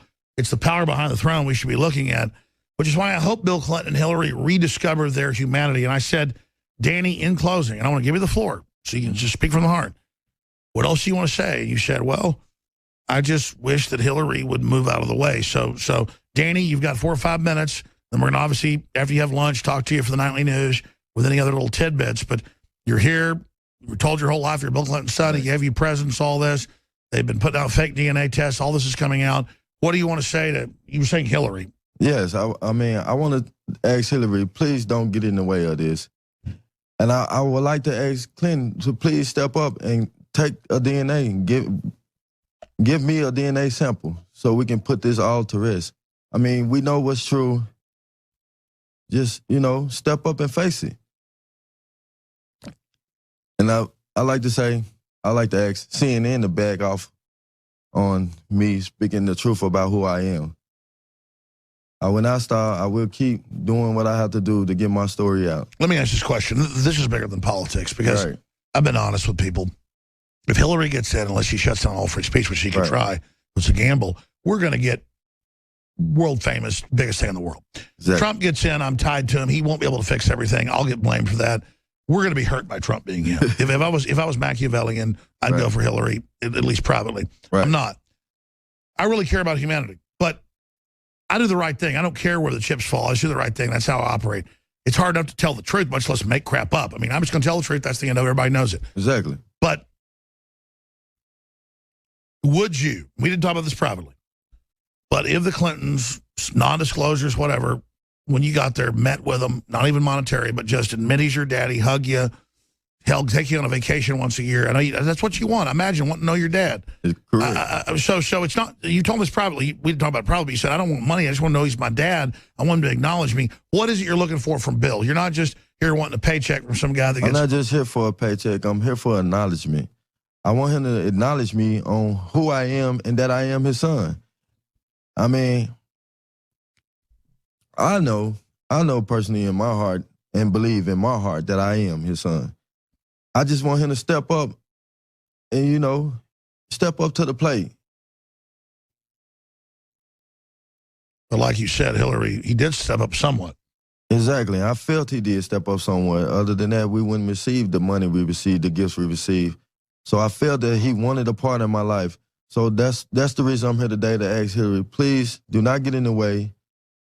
And please, Mr. Clinton, step up to the plate. I don't want to prompt you. I haven't done that any because I just feel people should say what they believe in. Right. But you believe he's your dad. I mean, do you want to address him as your dad? Yes, sir. I'm Danny Williams, the son of Bill Clinton. I'm here today to get the truth out about me and who I am. Yes, I want to address you as my dad. And I want to know the truth. I want to get to the bottom of it and know the truth about you being my father.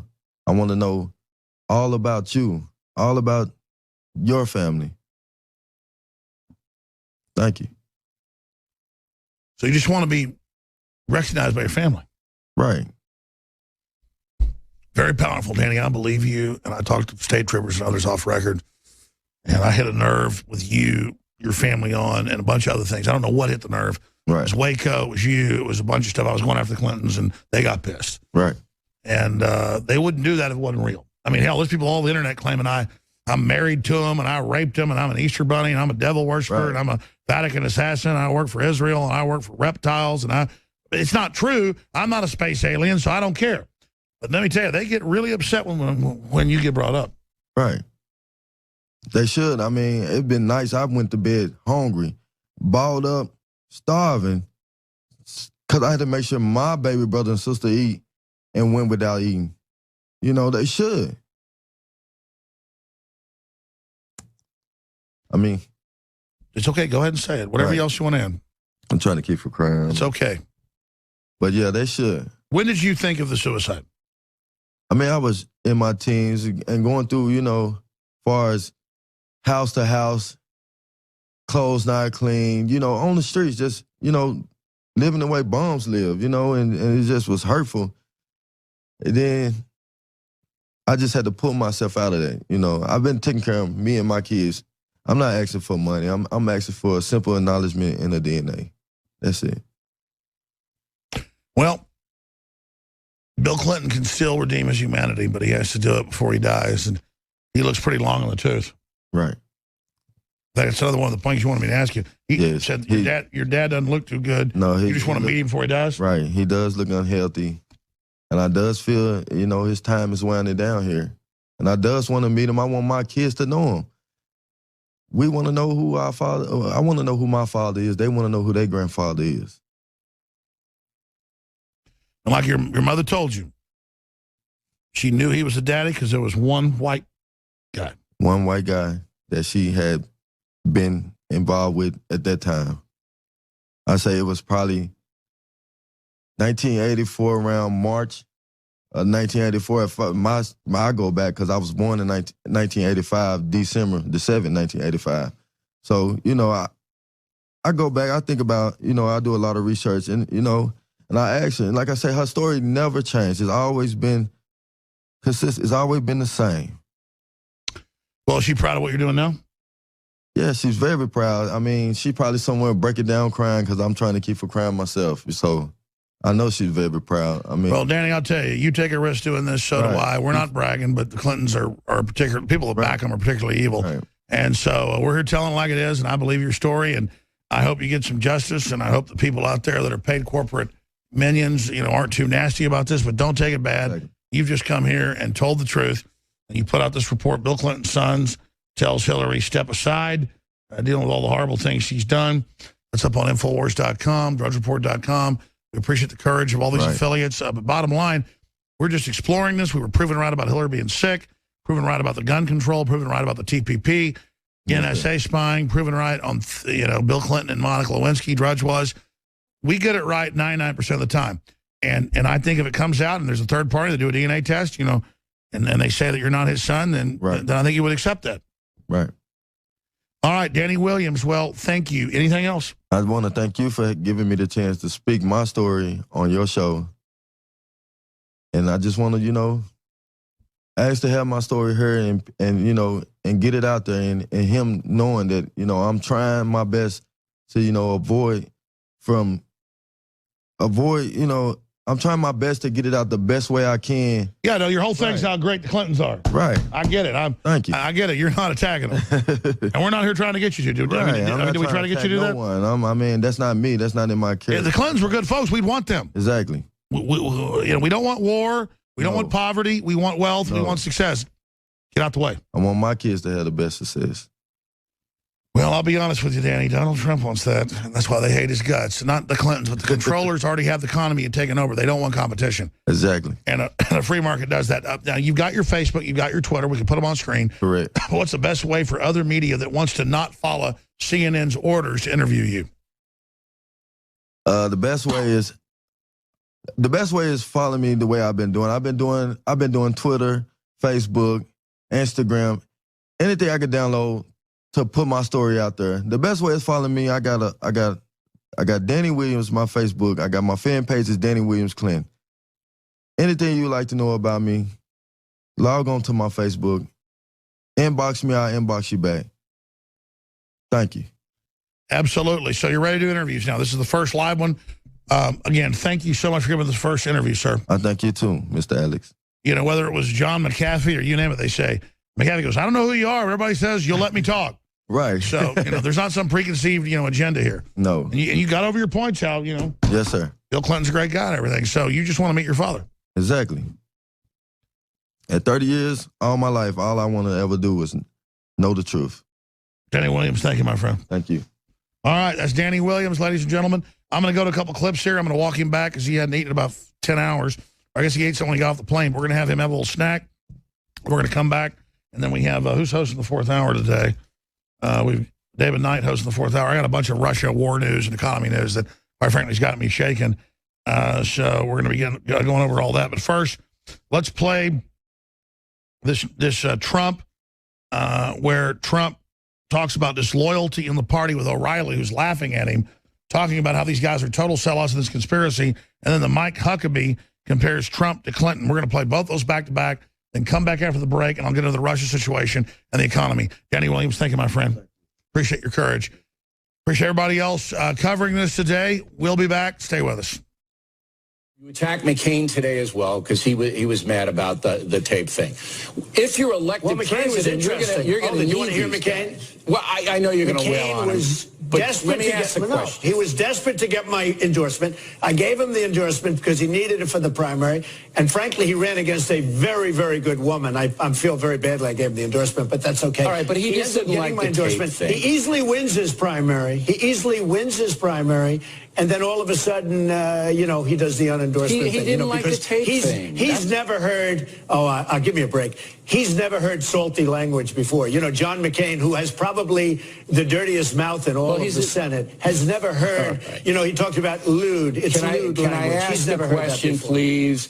If you're elected president, you're going to need McCain and you're going to need Ryan. You're going to need these guys. They'll be there.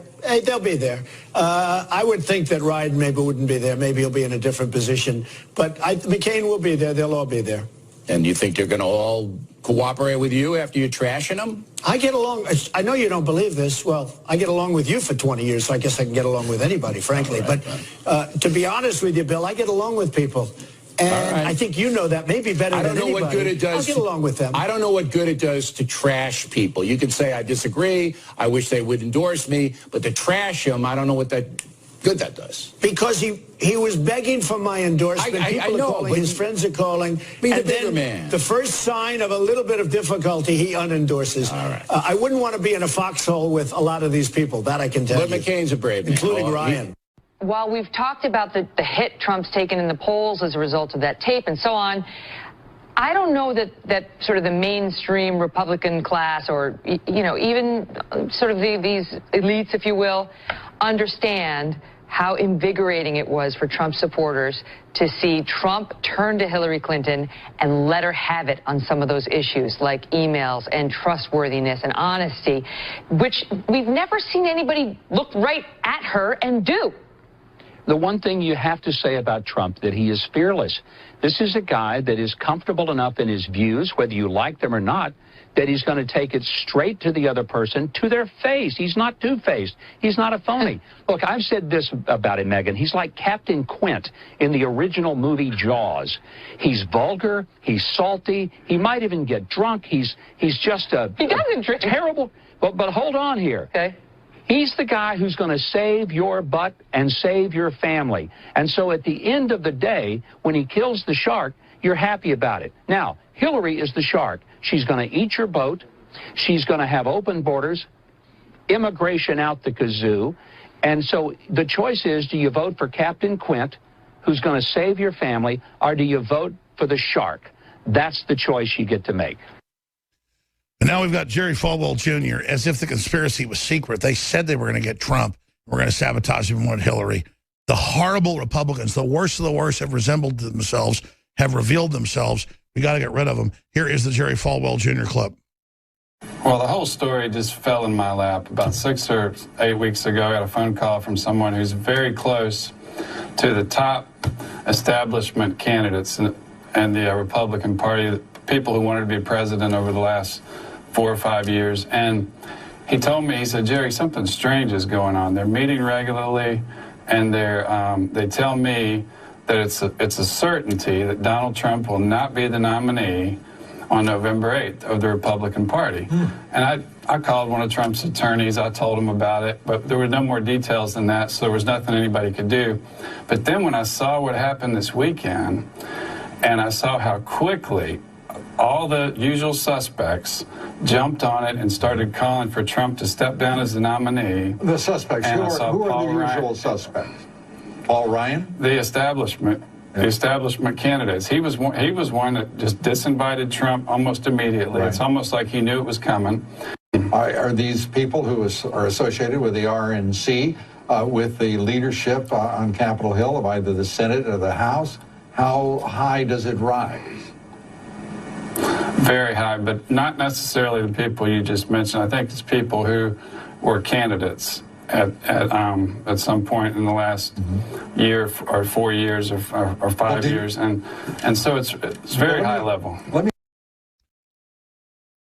It's the Bush global crime syndicate that's hooked in with the communist Chinese and the big banks. They're the people put in. They admit they'll never let Trump in, but they failed stealing the nomination. They're failing now.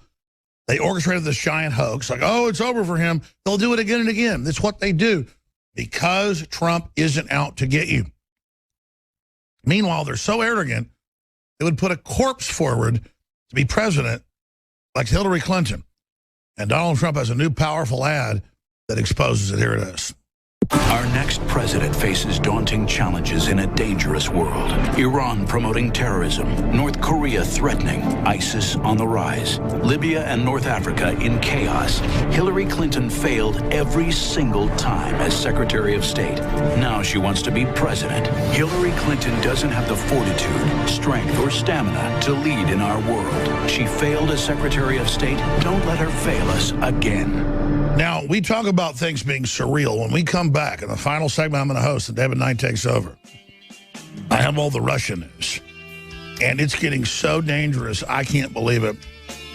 When it ties in with mainstream news on the economy, get ready for a, quote, severe fall in stock market, HSBC. They are engineering this thing big time. The Russians are telling their citizens to come home from abroad right now. That's the final straw. Top story on DrudgeReport.com. CNN orders blackout on Clinton's son. Let's say Danny Williams isn't his son. I believe he is. Danny believes he is. I've been covering this 20-plus years. Or maybe 20. I was on there about a year before I covered Danny Williams. Danny believes it. He looks like Bill Clinton. I've talked to the state police. This has gone on forever. There was a fake DNA test that never happened. That's been confirmed. And all I know is the Clintons have lied to us about everything, her health, you name it. CNN orders blackout on Clinton's son, just like they did on health care, just like they did on the health care penalties and Obamacare and gun control and world government. And now here comes Donald Trump, who reads Drudge every day. And he goes and gives a big speech saying Hillary wants world government, unlimited immigration, rule by corporations. That's all true under TPP. Where is the fault with Trump? Emails reveal more collusion between state and Clinton campaign. While she's being investigated, she's running the Justice Department and State Department. Meanwhile, in San Antonio, they're spraying Islam or die things on Christian churches. I mean, this is just getting ridiculous. And then I've got these stories right here. I mean, I read these stories, and I don't even know what to make of them. It's so crazy. Now, I'm going to say something right now. Russia has been in the right because they have less than 3 military bases, like 2.5. They have like 1 coaling station and 2 military bases. They've not been offensive. But Russia's being tricked into offensive action, which will bankrupt Russia. Russia's announcing they're going to start looking at putting troops and missiles in Cuba, which I know our government's done on their border. It's reasonable. And troops in Latin America. That's going to actually, though, make Russia a real threat. And then it's just like I didn't want a war with Islam, but once they brought them here, I had to have the war. I'm not going to ever side with the globalists against Russia because they're just trying to destroy my own country as well. But Russia should really back off because it's not going to help Russia doing that. But whatever, Russia has a right to fight back. Russian military practicing martial law over nuclear war risk. That's Infowars.com. Associated Press. Putin postpones visit to France amid diplomatic tensions. Russia tells foreign Russians living abroad, that's a story up right now, to get out of those countries and come back to Russia.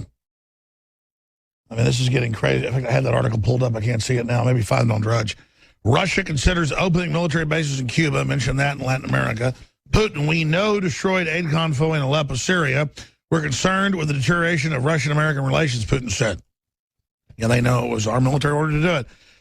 Arms dealer says administration made him scapegoat on Libyan operation to protect Clinton. They blamed him for the weapons Clinton got to al-Qaeda. Pakistan spy agency protecting terrorists, journalist claims. But I had that one article I hit print on, but I don't have it. That was the most important. I think it was Associated Press as well, where Russians tell foreigners abroad. The other is that Zero Hedge has it. Russian government officials told to immediately bring back children studying abroad. That's the next step to ambassadors being pulled, and then you're not 1 second to midnight. The second hand is ticking into it. So I'm here battling about Danny Williams and, you know, the media and Obama talking about me. I don't care. Just stop starting World War III. And why would they start World War III? To economically cover up what they've done. When you have a world financial collapse, the elites always launch a war. That's globalist, robber baron, British Empire, Rothschild, Rockefeller doctrine. When the stock market goes down, they take you to war. We should get Gerald Celente on the next few days. Red alert, get ready for a severe fall in the stock market. HSBC says, I'll do 5 more minutes and hand the baton to David Knight. But first, didn't plug all this hour. We need your support. We need you to get DNA Force, 23% off ends today. You need to get Knockout that's got the melatonin, the L-tryptophan, the valerian root, and like 6 other ingredients, lower price or same price as the same dose as melatonin in a bottle. $19.95 normally, $14.96 right now, 25% off. And that purchase funds the operation. InfoWarsLive.com, InfoWarsStore.com. Stay with us. We'll be right back with the 4th hour. All right, so the whole world is moving towards war. Stock markets are melting down. As we told you about 7 months ago, Deutsche Bank is going to go bigger belly up than Lehman Brothers in 2007. Business Insider reports, red alert, get ready for a severe fall. That's a quote in the stock market, HSBC says. HSBC technical analyst, and they signal that to cause the plunge. Has thrown up the ultimate warning signal. A note to clients released Wednesday. Murray Gunn, the head of technical analyst for HSBC, said he had become a red alert for an immediate sell-off of stocks given the price action over the past few weeks. Remember 6 weeks ago, we saw similar headlines. Remember 8 months ago, Royal Bank of Scotland, sell everything you've got that's paper. That's the establishment saying that. Almost made me want to buy things, but here's what they know. They want to look like the winners when it all starts going belly up. And basically every major financial institution says this is the season we're in. And the Russians are getting their diplomatic families out of the West. They're canceling diplomatic meetings with heads of state. They're doing 40 million nuclear warfare evacuation drills and saying it's for nuclear war. And the United States, controlled by the globalists, has moved nuclear missiles right up to the border with Russia. And Russia says, what do? I guess we move missiles into Cuba. And we've got a government that wants our military to wear high heels and wants to have trannies as our top commandos. Not to be nice to trannies, folks, but to sabotage the country and have us all infighting about a man in a dress who's supposedly in high heels going to storm a machine gun nest. While we're debating that, the globalists are about to bring down the whole world. They're moving into their bunkers. I hope this can all be averted, but a telltale sign was 2 years ago. This is now all confirmed when they just said, let anybody in. Any China, Middle East, Asia, Eastern Europe, Latin America. We don't care if they have tuberculosis, this drug immune. It's a death sentence for thousands. Each person you let in with that is thousands that are going to get it. Hundreds will die. The plague, the black plague, bubonic plague, leprosy. It's all back. And it's not like they just let them in. They don't like, oh, you're here with leprosy, let's treat you. You're here with TB. No, you go, oh, just come on in. You sit back and go, what's the strategy there? One thing. Collapse the country. One thing. That hit me a few weeks ago. I mean, I'm not stupid, but sometimes problems are too obvious to get right away. You know, it's the easier problems that are hard to equate, to deduce, to complete, to transact. What's the right word for doing a math problem? Complete, I guess. They're calling everybody that's against global government, world government, looting and corruption a Russian agent, because Russia's just one country trying to crawl out of this. And that's because they're going to have a war with Russia and arrest everybody who's their opposition. My God. The problem is you ran this equation in 1917 with a disarmed serf population in Russia. You run it in other countries like China with a disarmed serf population. You're going to run this in the most armed camp in the world with all the ancestral memory to fight you? You take our current weakness and malaise as a sign of weakness? Huh. Okay. If it's what you want, your figurehead can hardly walk. If it's what all you people think you're gods because you got little fake ironic glasses and you look like Rachel Maddow and everybody's asexual, so you went to a cool college and you all told each other how smart you were, so you think you're going to win a civil war with us. I'm just going to step aside. I've already done my work at that point. Good luck. That's all I have to tell you. I'll be staying out of the way, but you won't have a prayer. So it won't even matter. Your elites won't even protect you anyways. There's no honor among thieves. Please support the broadcast. Spread the word. It's one of a kind. Thank you for all your support. David Knight is coming in for a fresh 55 minutes of transmission starting now. Welcome back to the fourth hour of the Alex Jones broadcast. I'm David Knight on this Wednesday, October 12th, 2016. We've got a lot of news to cover. Donald Trump really broke down what's behind Hillary Clinton's world government based on these emails that have been leaked from John Podesta, her campaign manager, and comments that have been made at the speeches that she's given to these various banks. We now know, and we have a document that tells you she knows exactly the method that she's going to enact world government, and she defines what world government is. And Donald Trump broke that down for a massive group of supporters yesterday, over 8,000 people that he was speaking to. We're going to talk about that in a moment. We're going to talk about the femdems, which is what I call them, the feminist Democrats, who are really nothing more than the hateful left as they go out and attack rape victims. We see this throughout the media as well. But before we get into that, I saw this couple of articles on the Drudge Report. I think he put these things right next to each other. Listen to these two headlines. World astrologists gather to predict the president. And then more dead voters and fraud cases discovered in Colorado. So I guess the question is, are CNN and Fox News going to start having seances to poll the dead? Because that's the situation we're in with voter fraud. I mean, it's not just in Colorado, but we're seeing this a lot in Virginia. We've had a couple of different articles. One particular county where one person who was working in the county office noticed a name that was going by there that was a deceased judge and said, wait a minute, I know that guy, and he's dead. And he's now registering to vote. What's going on with this? So they started looking at it carefully. They saw a whole bunch of people there. And then we've seen thousands show up in another area of Virginia. And that's only one small area of Virginia. And that's only one state. And as I've pointed out before, I know from secondhand information, a friend of my brother-in-law, who in the last election, 2012, went in to vote. And they said, you've already voted. Because, you know, in North Carolina, there's no voter ID. You can't have a picture ID they can't ask for. All you do is go in and give them a name and an address, and you can vote. And so they said, you voted, and so has this other person at your address. He says, well, that's my mother. She's been dead for a couple of years. So somebody had already gone in and voted for him and for his mother by the time it came to Election Day, because North Carolina starts voting earlier than any other state in the nation. See, North Carolina was run for a very long time by the Democrats. It's only recently the Republicans have taken over.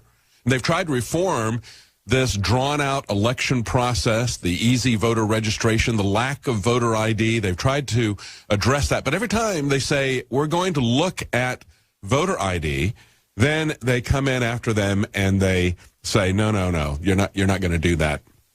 That's racist to ask for ID, even though you have to show ID everywhere. So these two articles, one of them is an investigation by CBS in Colorado. The person who was looking at it, the county clerk's office, says, well, I don't think it was an accident. This is part of an investigation done by CBS entitled Dying to Vote. That's the way it breaks out. And then the Guardian story, astrologers are predicting the election.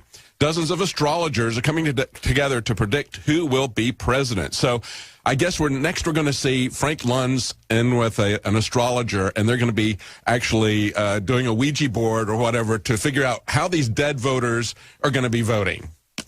Because, you know, that's just as scientific as their polls, isn't it? Their polls are just... When you've got polls, they tell you the margin of error is 4 points, and you get one poll after the other that are 8 points apart or 12 points apart, okay? You can't even take the two and add them up and get the margin of error. It's so far apart. When they're heavily skewing it towards Democrat voters, far more than the difference between registered Democrats and registered Republicans. When they don't take into consideration the people who are coming into the election process who haven't voted for many, many years, if ever, because they've been totally fed up with these controlled opposition parties.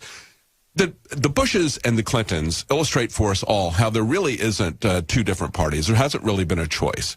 It's simply been the American League versus the National League, or the AFC versus the NFC. They're all playing for the same owners.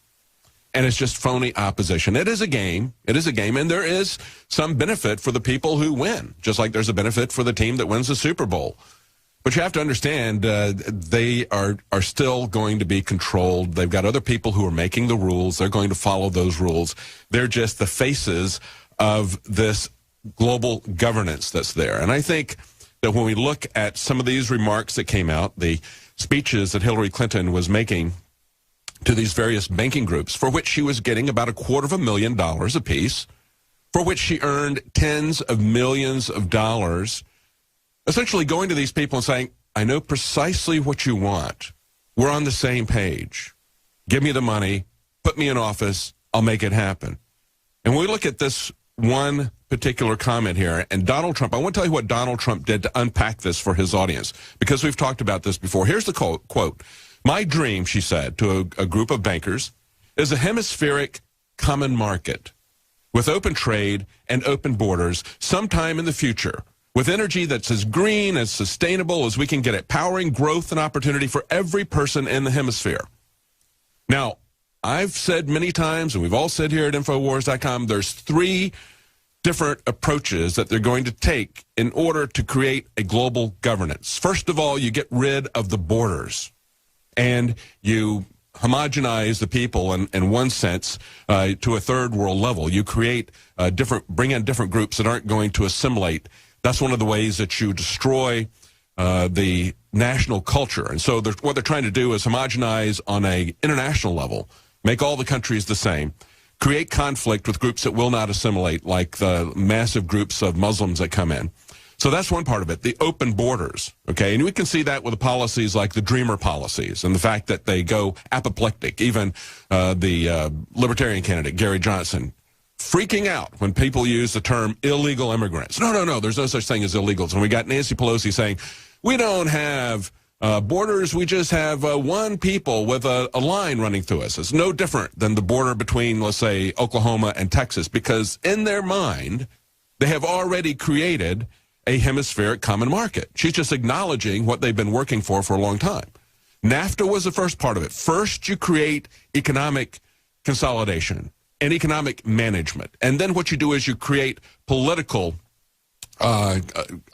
consolidation, okay? And that's what's happening with this. The open borders are part of this, and the other part of it is what they call open trade or free trade. That really is not free trade. It's really managed trade. And we've talked about that as well. That's what TPP and the TTIP, the Transatlantic, the Trans-Pacific Partnerships. And understand, they don't even call them trade agreements anymore. NAFTA was a treaty. They don't call it a treaty. They called it a trade agreement. But it was a treaty. TPP is a treaty. So is TTIP. Those are both treaties. And yet, the reality is that they want to call them something other than a treaty so they don't have to follow the constitutional process for ratifying a treaty. But you have to understand, this isn't about free trade. It's not about open trade. This is about having our economy managed by a committee, an international committee that is not elected, that is not accountable to anyone. Okay? This is worse than the Central Planning Committee of the communist countries that would get together and do the economic planning with a 5-year plan. This is precisely how these trade agreements were created in the first place. And as Senator Sessions pointed out, the only senator to go in and really read and study and analyze and present what these treaties were about, it is a living document. It creates a committee that can, by fiat, change anything in it, including the people who are included in it. They can bring in China. This is not a bulwark against China. And as Jeff Sessions pointed out, they are going to be managing our economy. Nobody is going to be electing these people. How do they get appointed? Ask yourself. Well, ask yourself who wrote these agreements. Your elected representatives, and every one of these countries affected, not just in America, but all of the countries. The elected representatives couldn't even look at this stuff. And then they're told afterwards, and these are the people, Paul Ryan, Mitch McConnell, all these people who are dumping on Trump, who say they can't support him. They're not going to do anything to help him. They're not supporting America. These are the same people who, after they were hand-delivered this agreement that was created by a few multinational corporations' lobbyists, they said, we're going to ram this thing through without any kind of debate, without filibuster, without delay. It's going, once they present this thing, it's going to run through in 20 days. There will be no amendments, no debate about any of this stuff. It's just going to be a straight up and down vote, and it's going to be a majority vote, not a 2/3 vote like is required in the Constitution. So we have the open borders. We have the so-called open trade, which is globalist management of your economy. And then we have the sustainable aspect, the climate treaty. This is what Hillary Clinton finishes up with. Oh, we're going to be green and sustainable. You understand, that is perhaps the most powerful aspect of global governance. Look at the UN Agenda for 2030 of sustainable development.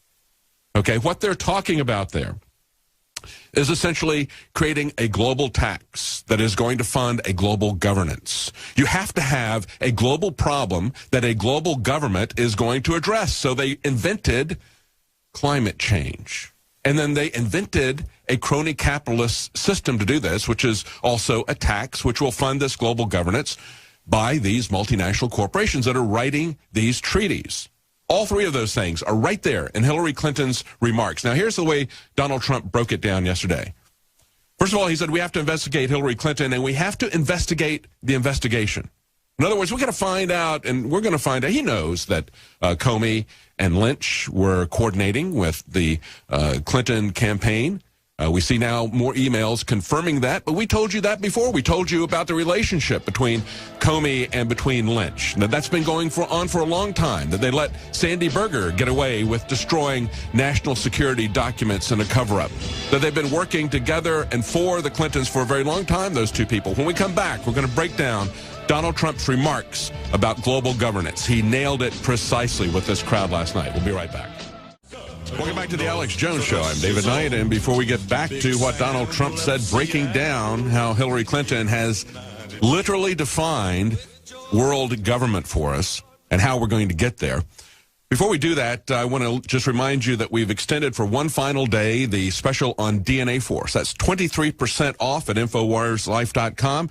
Now, DNA Force is our special formulation with BioPQQ. It's backed by 175 clinical studies, very hard to secure, very expensive to produce. Just one ingredient. That one ingredient cost $30,000 per batch to run through. But, of course, that's not all that it has. It also has very powerful things like CoQ10, digestive enzymes, resveratrol, many other things that are in the DNA Force. But, of course, that is a key ingredient. It makes it very expensive for us to produce, as well as difficult to produce. And a 23% discount is a huge discount. Right now, you can get that at InfoWarsLife.com, 23% off DNA Force. Today is the last day that will be discounted. Also, a new sale, a flash sale today.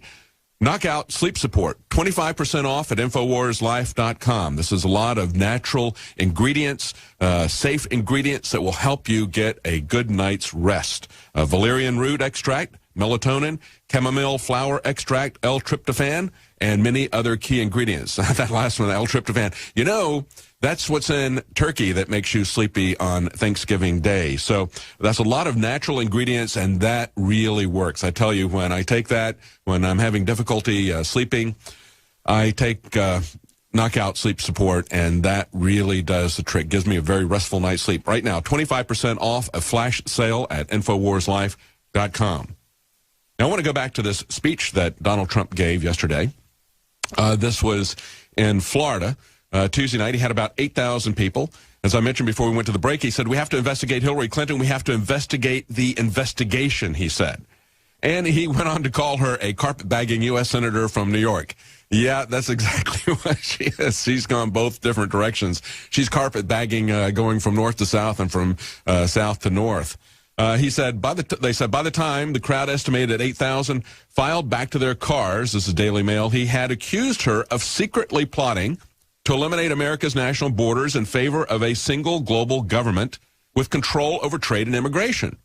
Now, you have to understand, he didn't accuse her of this. What he read was her statement saying that that is her dream, that is her goal, and laying out the 3 tactics to achieve that, just as I pointed that out in the last segment. And then he goes on to say this, speaking in secret to a foreign bank, again, just revealed, Hillary said, my dream is a hemispheric common market with open trade, open borders.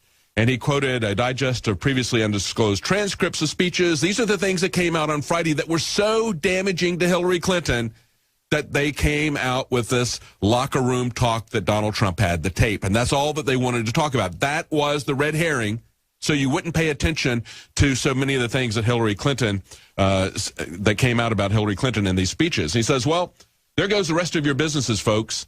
There goes your country, folks. He said, behind closed doors, this is Donald Trump talking about Hillary Clinton's admission that she wants a hemispheric, open trade, open borders. She wants a common market. She wants the North American Union. The North American Union that they always told us was a fantasy of the conspiracy theorists. No, she laid it out there in detail. And it's not going to stop with the North American Union. It's not going to stop with the European Union. They are combining those together with the TTIP, just as they are combining America with a governance of our economy with the TPP with Asian countries. He goes on. He says, behind closed doors, when she thought no one was listening, she pledged to dissolve the borders of the United States of America. No borders. And he goes on to say, if you don't have borders, you don't have a country. He said, WikiLeaks has given us a window into the secret corridors of government power where we see a former Secretary of State announcing her desire to end forever the American independence that our founders gave us and wanted us to have. He said, we're protecting the borders of foreign countries, but not our borders. Think about that. Think about the fact that we have our government all over the world fighting wars that have multiplied under the Obama administration, multiplied under Hillary Clinton's Secretary of State administration. We have set the Middle East on fire. We're abroad protecting the borders of foreign countries, said Donald Trump, but nobody is protecting our borders. These WikiLeaks emails confirm what those of us here today have known all along, he continued. Hillary Clinton is the vessel of a corrupt globalist establishment that's raiding our country, surrendering the sovereignty of our nation. This criminal government cartel doesn't recognize borders, but believes in global governance, unlimited immigration, and rule by corporations. The few multinational corporations that have written the TPP and the TTIP and are handing it down to our people like Paul Ryano, who will rubber stamp it through with a non-constitutional process. We'll be right back. Welcome back to the Alex Jones Show. I'm David Knight.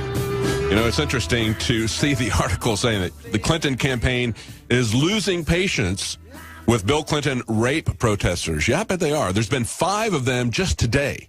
This thing is going totally viral, and they are freaking out. Look at the way the femdems, the hateful left, are replying to this. We've got yesterday Joy Behar on The View suggesting this line for Hillary Clinton regarding those women. She said, I would like to apologize to those tramps that have slept with my husband.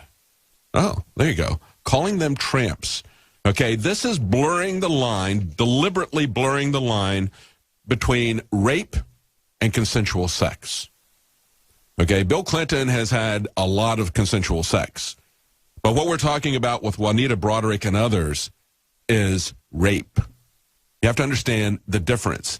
And these feminists who say they're all about women, no, they're about Hillary Clinton. Hillary Clinton is not about women. Hillary Clinton is for herself. She's not with you. If you're with her, you're being duped into voting for a phony feminist who hates women, who get in her way, and will destroy them by any means necessary, including covering up for her raping husband. Now, Joy Behar then apologized the next show and says, I never intended to belittle sexual assault and the women who are victims. Oh, really? Oh, really? So you just call them tramps? Isn't that usually the tactic that is taken against women who are accuse someone of rape? They're always attacked as tramps, aren't they, Joy? People like you have always attacked and destroyed the character of people who come out and talk about rape. That's what we saw with the guy who just did Birth of a Nation, Nate Parker, and his the other guy that was with him. Both of them were accused of rape. The other guy was convicted and eventually let off on a technicality on appeal, just like Hillary Clinton began her political career. That's the way she began her political career, getting off a child rapist on a technicality and cackling about it. We've all heard the tape, haven't we?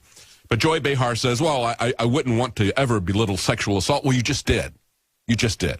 You just belittled multiple people who have been sexually assaulted by a serial rapist because it gets in the way of your political ambitions for the person that you really care about, Hillary Clinton. You don't care about women in general. You don't care about women's rights. And that includes Whoopi Goldberg as well. They blurred the line on Monday's broadcast of The View. They blurred the lines between women who had had consensual affairs with Mr. Clinton and those who accused him of sexual assault. And then she comes back and says, well, I want to apologize for that. Well, it's a bit too late, I think. And that was an article from the Washington Times.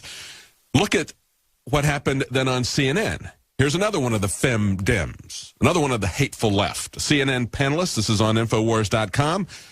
Bill Clinton rape allegations are effing ridiculous, dude. She just goes off on a rant, swearing, using harmful language that we're supposed to get upset about, like Donald Trump. CNN panelists dismissed Bill Clinton's documented history of sexual abuse against women as effing ridiculous, dude, on a broadcast of Erin Burnett Out Front. Yeah, you're out front, all right. As the networks continue to cover for the Clintons while devoting vast swaths of airtime to Trump's locker room banter tape from 2005. This is an article by Steve Watson. He writes, the person who said this was Angela Rye. She went absolutely crazy, almost yelled obscenities when the conservative member of the panel brought up documented accounts of Hillary Clinton's attacks on the women who have accused Bill Clinton of sexual abuse. No, she didn't. No, she didn't. What? How did she facilitate it when she wasn't? She goes on with this and just freaks out. If you look at the transcript, she says no 5 times and no, because it's rape culture, Kayleigh. You're blaming someone who succumbed to committing adultery on her. We're Christians, so let's talk about what this is, okay? So this is the way this is rolling over and over again. They absolutely can't handle this, and this campaign is going viral. But take a look at the other ways. This is always the way the left handles everything, with censorship, with punishment. Look at Canada, for example. We have a European Parliament member. Go to Canada. He's a French activist. He's an anti-globalization activist. His name is Jose Bove, if I'm pronouncing that correctly.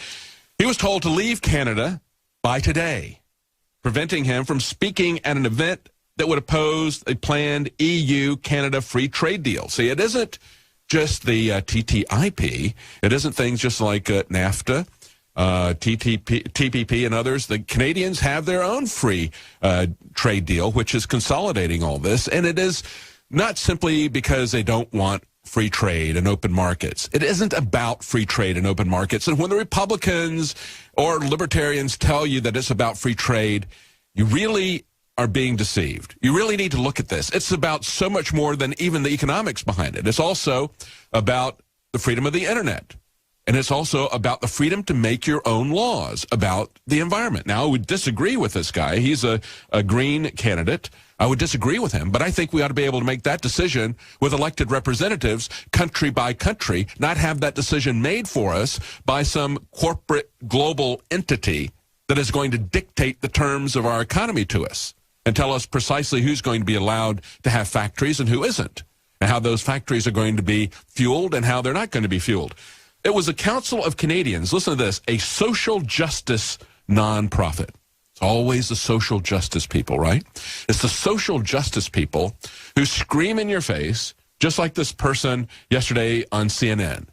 They just get in your face and scream and shut you down, censor you, take you off the air, and shout you down. They denied entry to this guy ahead of a public forum that the group had organized on the Canadian-EU Comprehensive Economic Trade Agreement, CETA. See, it's happening everywhere. They don't want debate. They don't want people to know what this is, so they shut you down, they deport you, and that's what they're doing. They're actually throwing this guy out of the country. And he's coming from this is a trade deal between the EU and Canada, and he's coming back and saying, let me tell you why you don't want to surrender your authority to some transnational committee. And they said, you're leaving the country, we're throwing you out. You're not even going to be allowed to talk about this. This is what we're seeing everywhere. As Donald Trump was saying yesterday, and let me read this quote to you again, because I think this is key. This is like his, it's Americanism versus globalism statement. This is what he had to say. He said, Hillary Clinton is a vessel of a corrupt global establishment. I'll read this to you again. That's raiding our country, surrendering the sovereignty of our nation. The criminal government cartel doesn't recognize borders, but believes in global governance, unlimited immigration, and rule by corporations. You understand? It's a global government ruled by corporations, and they don't believe in borders. And here's more evidence of this. The feds will press criminal contempt charges against Sheriff Arpaio. Okay, the federal government has charged Sheriff Arpaio, says the RT, with criminal contempt charges for violating a judge's order to stop immigration patrols. All right? Now, if convicted, he could spend 6 months in jail. So here's the situation. We're going to jail law enforcement. We're going to jail the people who try to enforce our border laws. We've already had Obama metaphorically handcuff the Border Patrol. Now they are going to literally jail Sheriff Arpaio for patrolling the borders. That's why the Border Patrol supports Donald Trump. That's why Sheriff Arpaio supports Donald Trump. He's trying to enforce the law that Barack Obama doesn't care about. And Barack Obama is shutting down law enforcement, is going to jail this sheriff. And the group that is protesting the sheriff, their slogan here is "Arrest Arpaio, not the people." Well, if the people are here illegally and if they're violating our laws, they need to be arrested. You don't arrest someone who is enforcing our laws. But that's the way the Obama administration has turned this upside down. And as they were doing this group saying, "Arrest the sheriff, not the people." Okay, arrest Arpaio, not the people. Okay, they're chanting outside the courthouse, a couple of dozen protesters. In Spanish, they're chanting, "Yes, we can. Yes, we can." See, it's Obama that is destroying our country, and it is his work that is going to be continued by Hillary Clinton. And you have to understand that it is for the benefit of the banks. This is precisely what they're doing. Now, we had Hillary Clinton come out, and we've talked about the fact that she said that we are going to have appropriate responses to cyber hacking. We're going to have political and economic and military responses to cyber hacking. Think about that for a moment. When you look at all of these wild conspiracy theories that were thrown out about how it was the Russians who were releasing information that embarrassed Hillary Clinton at the Democrat National Convention. When you look at every time something comes out, they say the Russians did it, the Russians did it. Okay, they have not proved that. And even if that were true, you and I would never be able to vet that. It is the ultimate false flag if you're going to use that to start a war.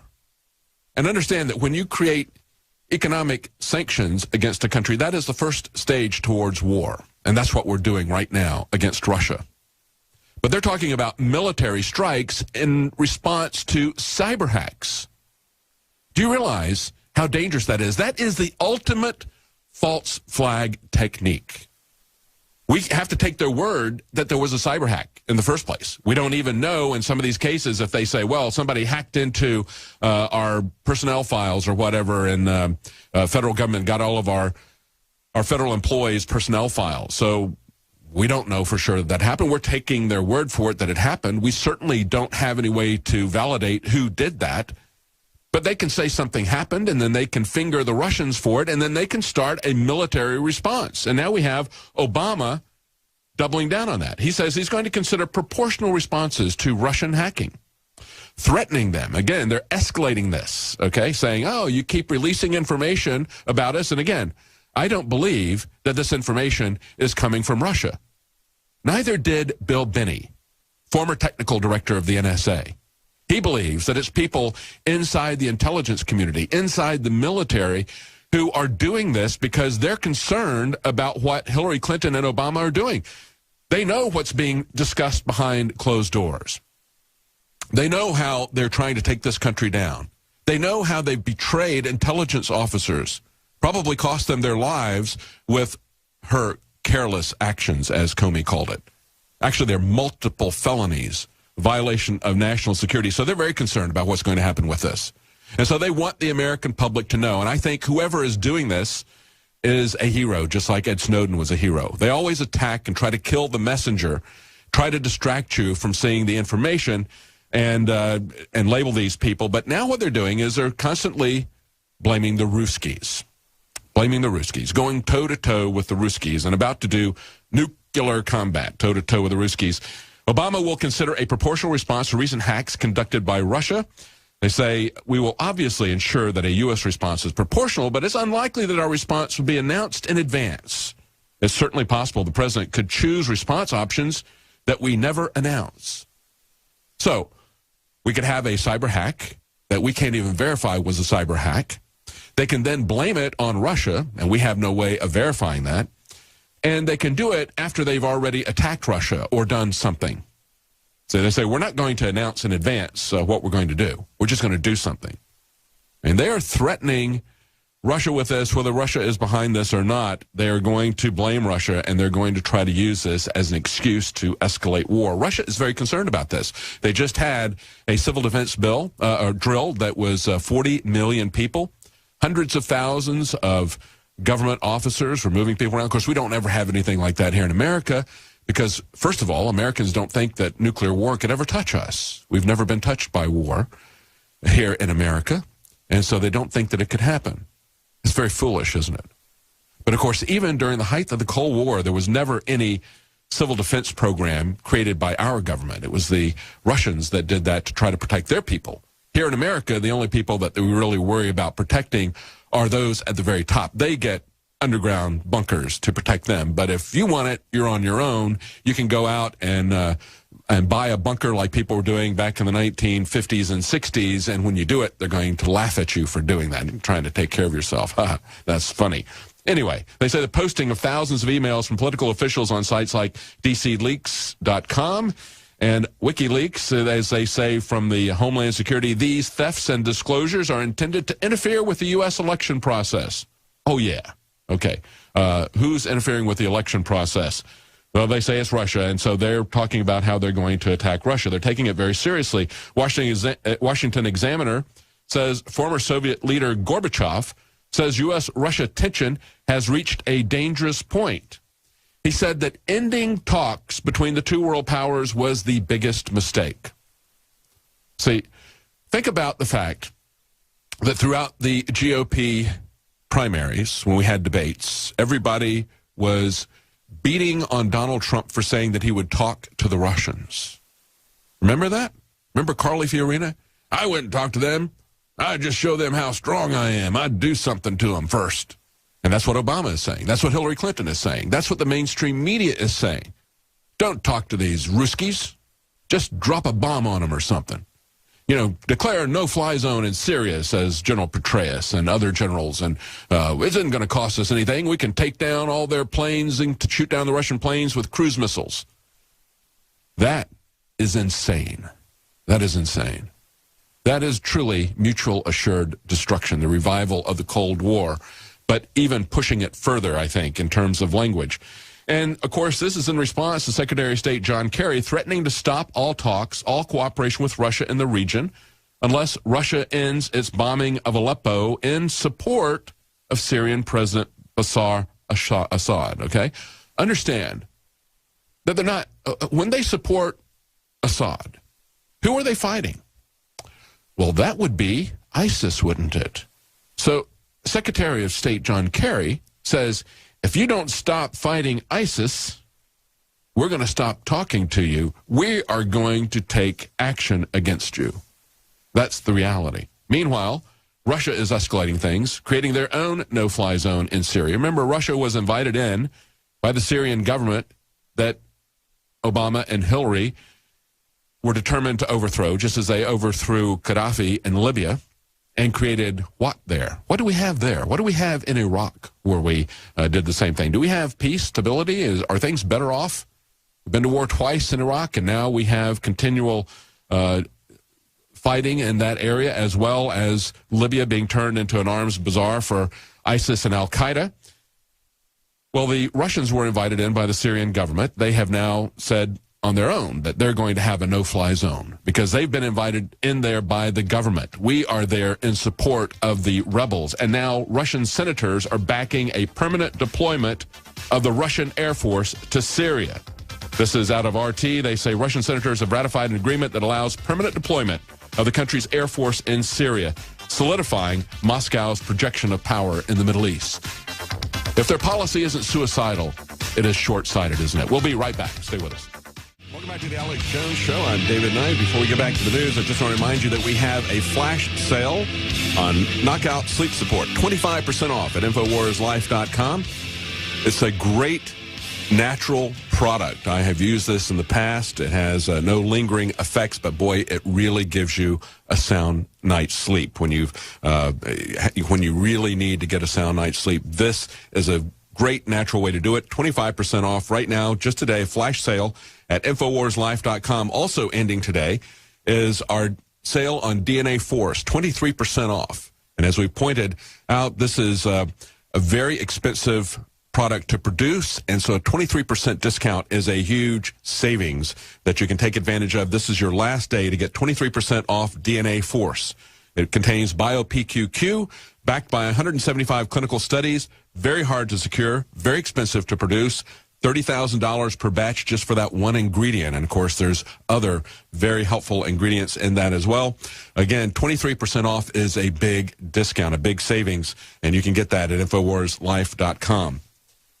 Now, in the time that we have left, I want to take a look at an AP story here. Why do evangelicals prefer Donald Trump to Hillary Clinton? As they point out, in light of this tape that was released to draw people's attention away from the emails on Hillary Clinton, they say cracks have appeared in evangelical support for Trump, but backing from some of the most high-profile conservative Christian endorsers is holding. And I want to take a look at three different approaches to this. First of all, there's well-known theologian Wayne Grudem, who came out and said, I'm unendorsing Donald Trump at this point. He had endorsed him before, said you have to understand that we can make some have a real effect by electing Donald Trump versus Hillary Clinton. He had said that before. But now when he saw these responses, he comes out and has what I believe is a knee-jerk reaction. Wayne Grudem says he's the very embodiment of what the Bible calls a fool. I don't agree with that. And neither does James Dobson of Family Talk Radio. He said that he doesn't like Trump's comments, but he said you have to understand that Hillary Clinton's support for abortion rights is criminal. He said, Mr. Trump promises to support religious liberty and the dignity of the unborn. Mrs. Clinton promises that she will not. You have to understand, she is against your religious liberty, and she is against life. She's not pro-life, and you have to understand there is a real choice here. Setting out this election is not a moral choice. Sorry, Glenn Beck, it isn't. You can sit there and pontificate, in your sweater, and tell people that the moral choice is not to vote for either one of them. No, you're going to get one of them. And you can make a legitimate difference here. You can either have a situation where you have to fight Hillary Clinton on every single issue, not only Hillary Clinton, but the Republican establishment and the Democrat establishment and the media establishment on every single issue. And you're going to lose your country to a globalist government. But you're going to lose, first of all, your religious liberty. So think about that, Christians. And then, of course, Jerry Falwell Jr., we've talked about this before, he's the one I think that understands it the most. He understands that, okay, these comments, he said, were reprehensible, but he also understands that not only do we have a clear choice between Hillary Clinton and Donald Trump, he said we're never going to have a perfect candidate, but he also suggested that the video leak was engineered by Trump's enemies in his own party. You understand, this is the Bushes doing it for the Clintons. He said, I think it was timed. I think it might have been a conspiracy, among the establishment Republicans who've known about it for weeks, who tried to time it so that it could do the maximum damage. That's precisely what is going on. He understands the technique that they're using here, and he understands what is truly at stake. There is a real, clear, distinguishing difference between the two of them, and it's going to make a very big difference which one of them is president. Join us tonight for the InfoWars Nightly News at 7 Central, 8 p.m. Eastern. I'll be hosting.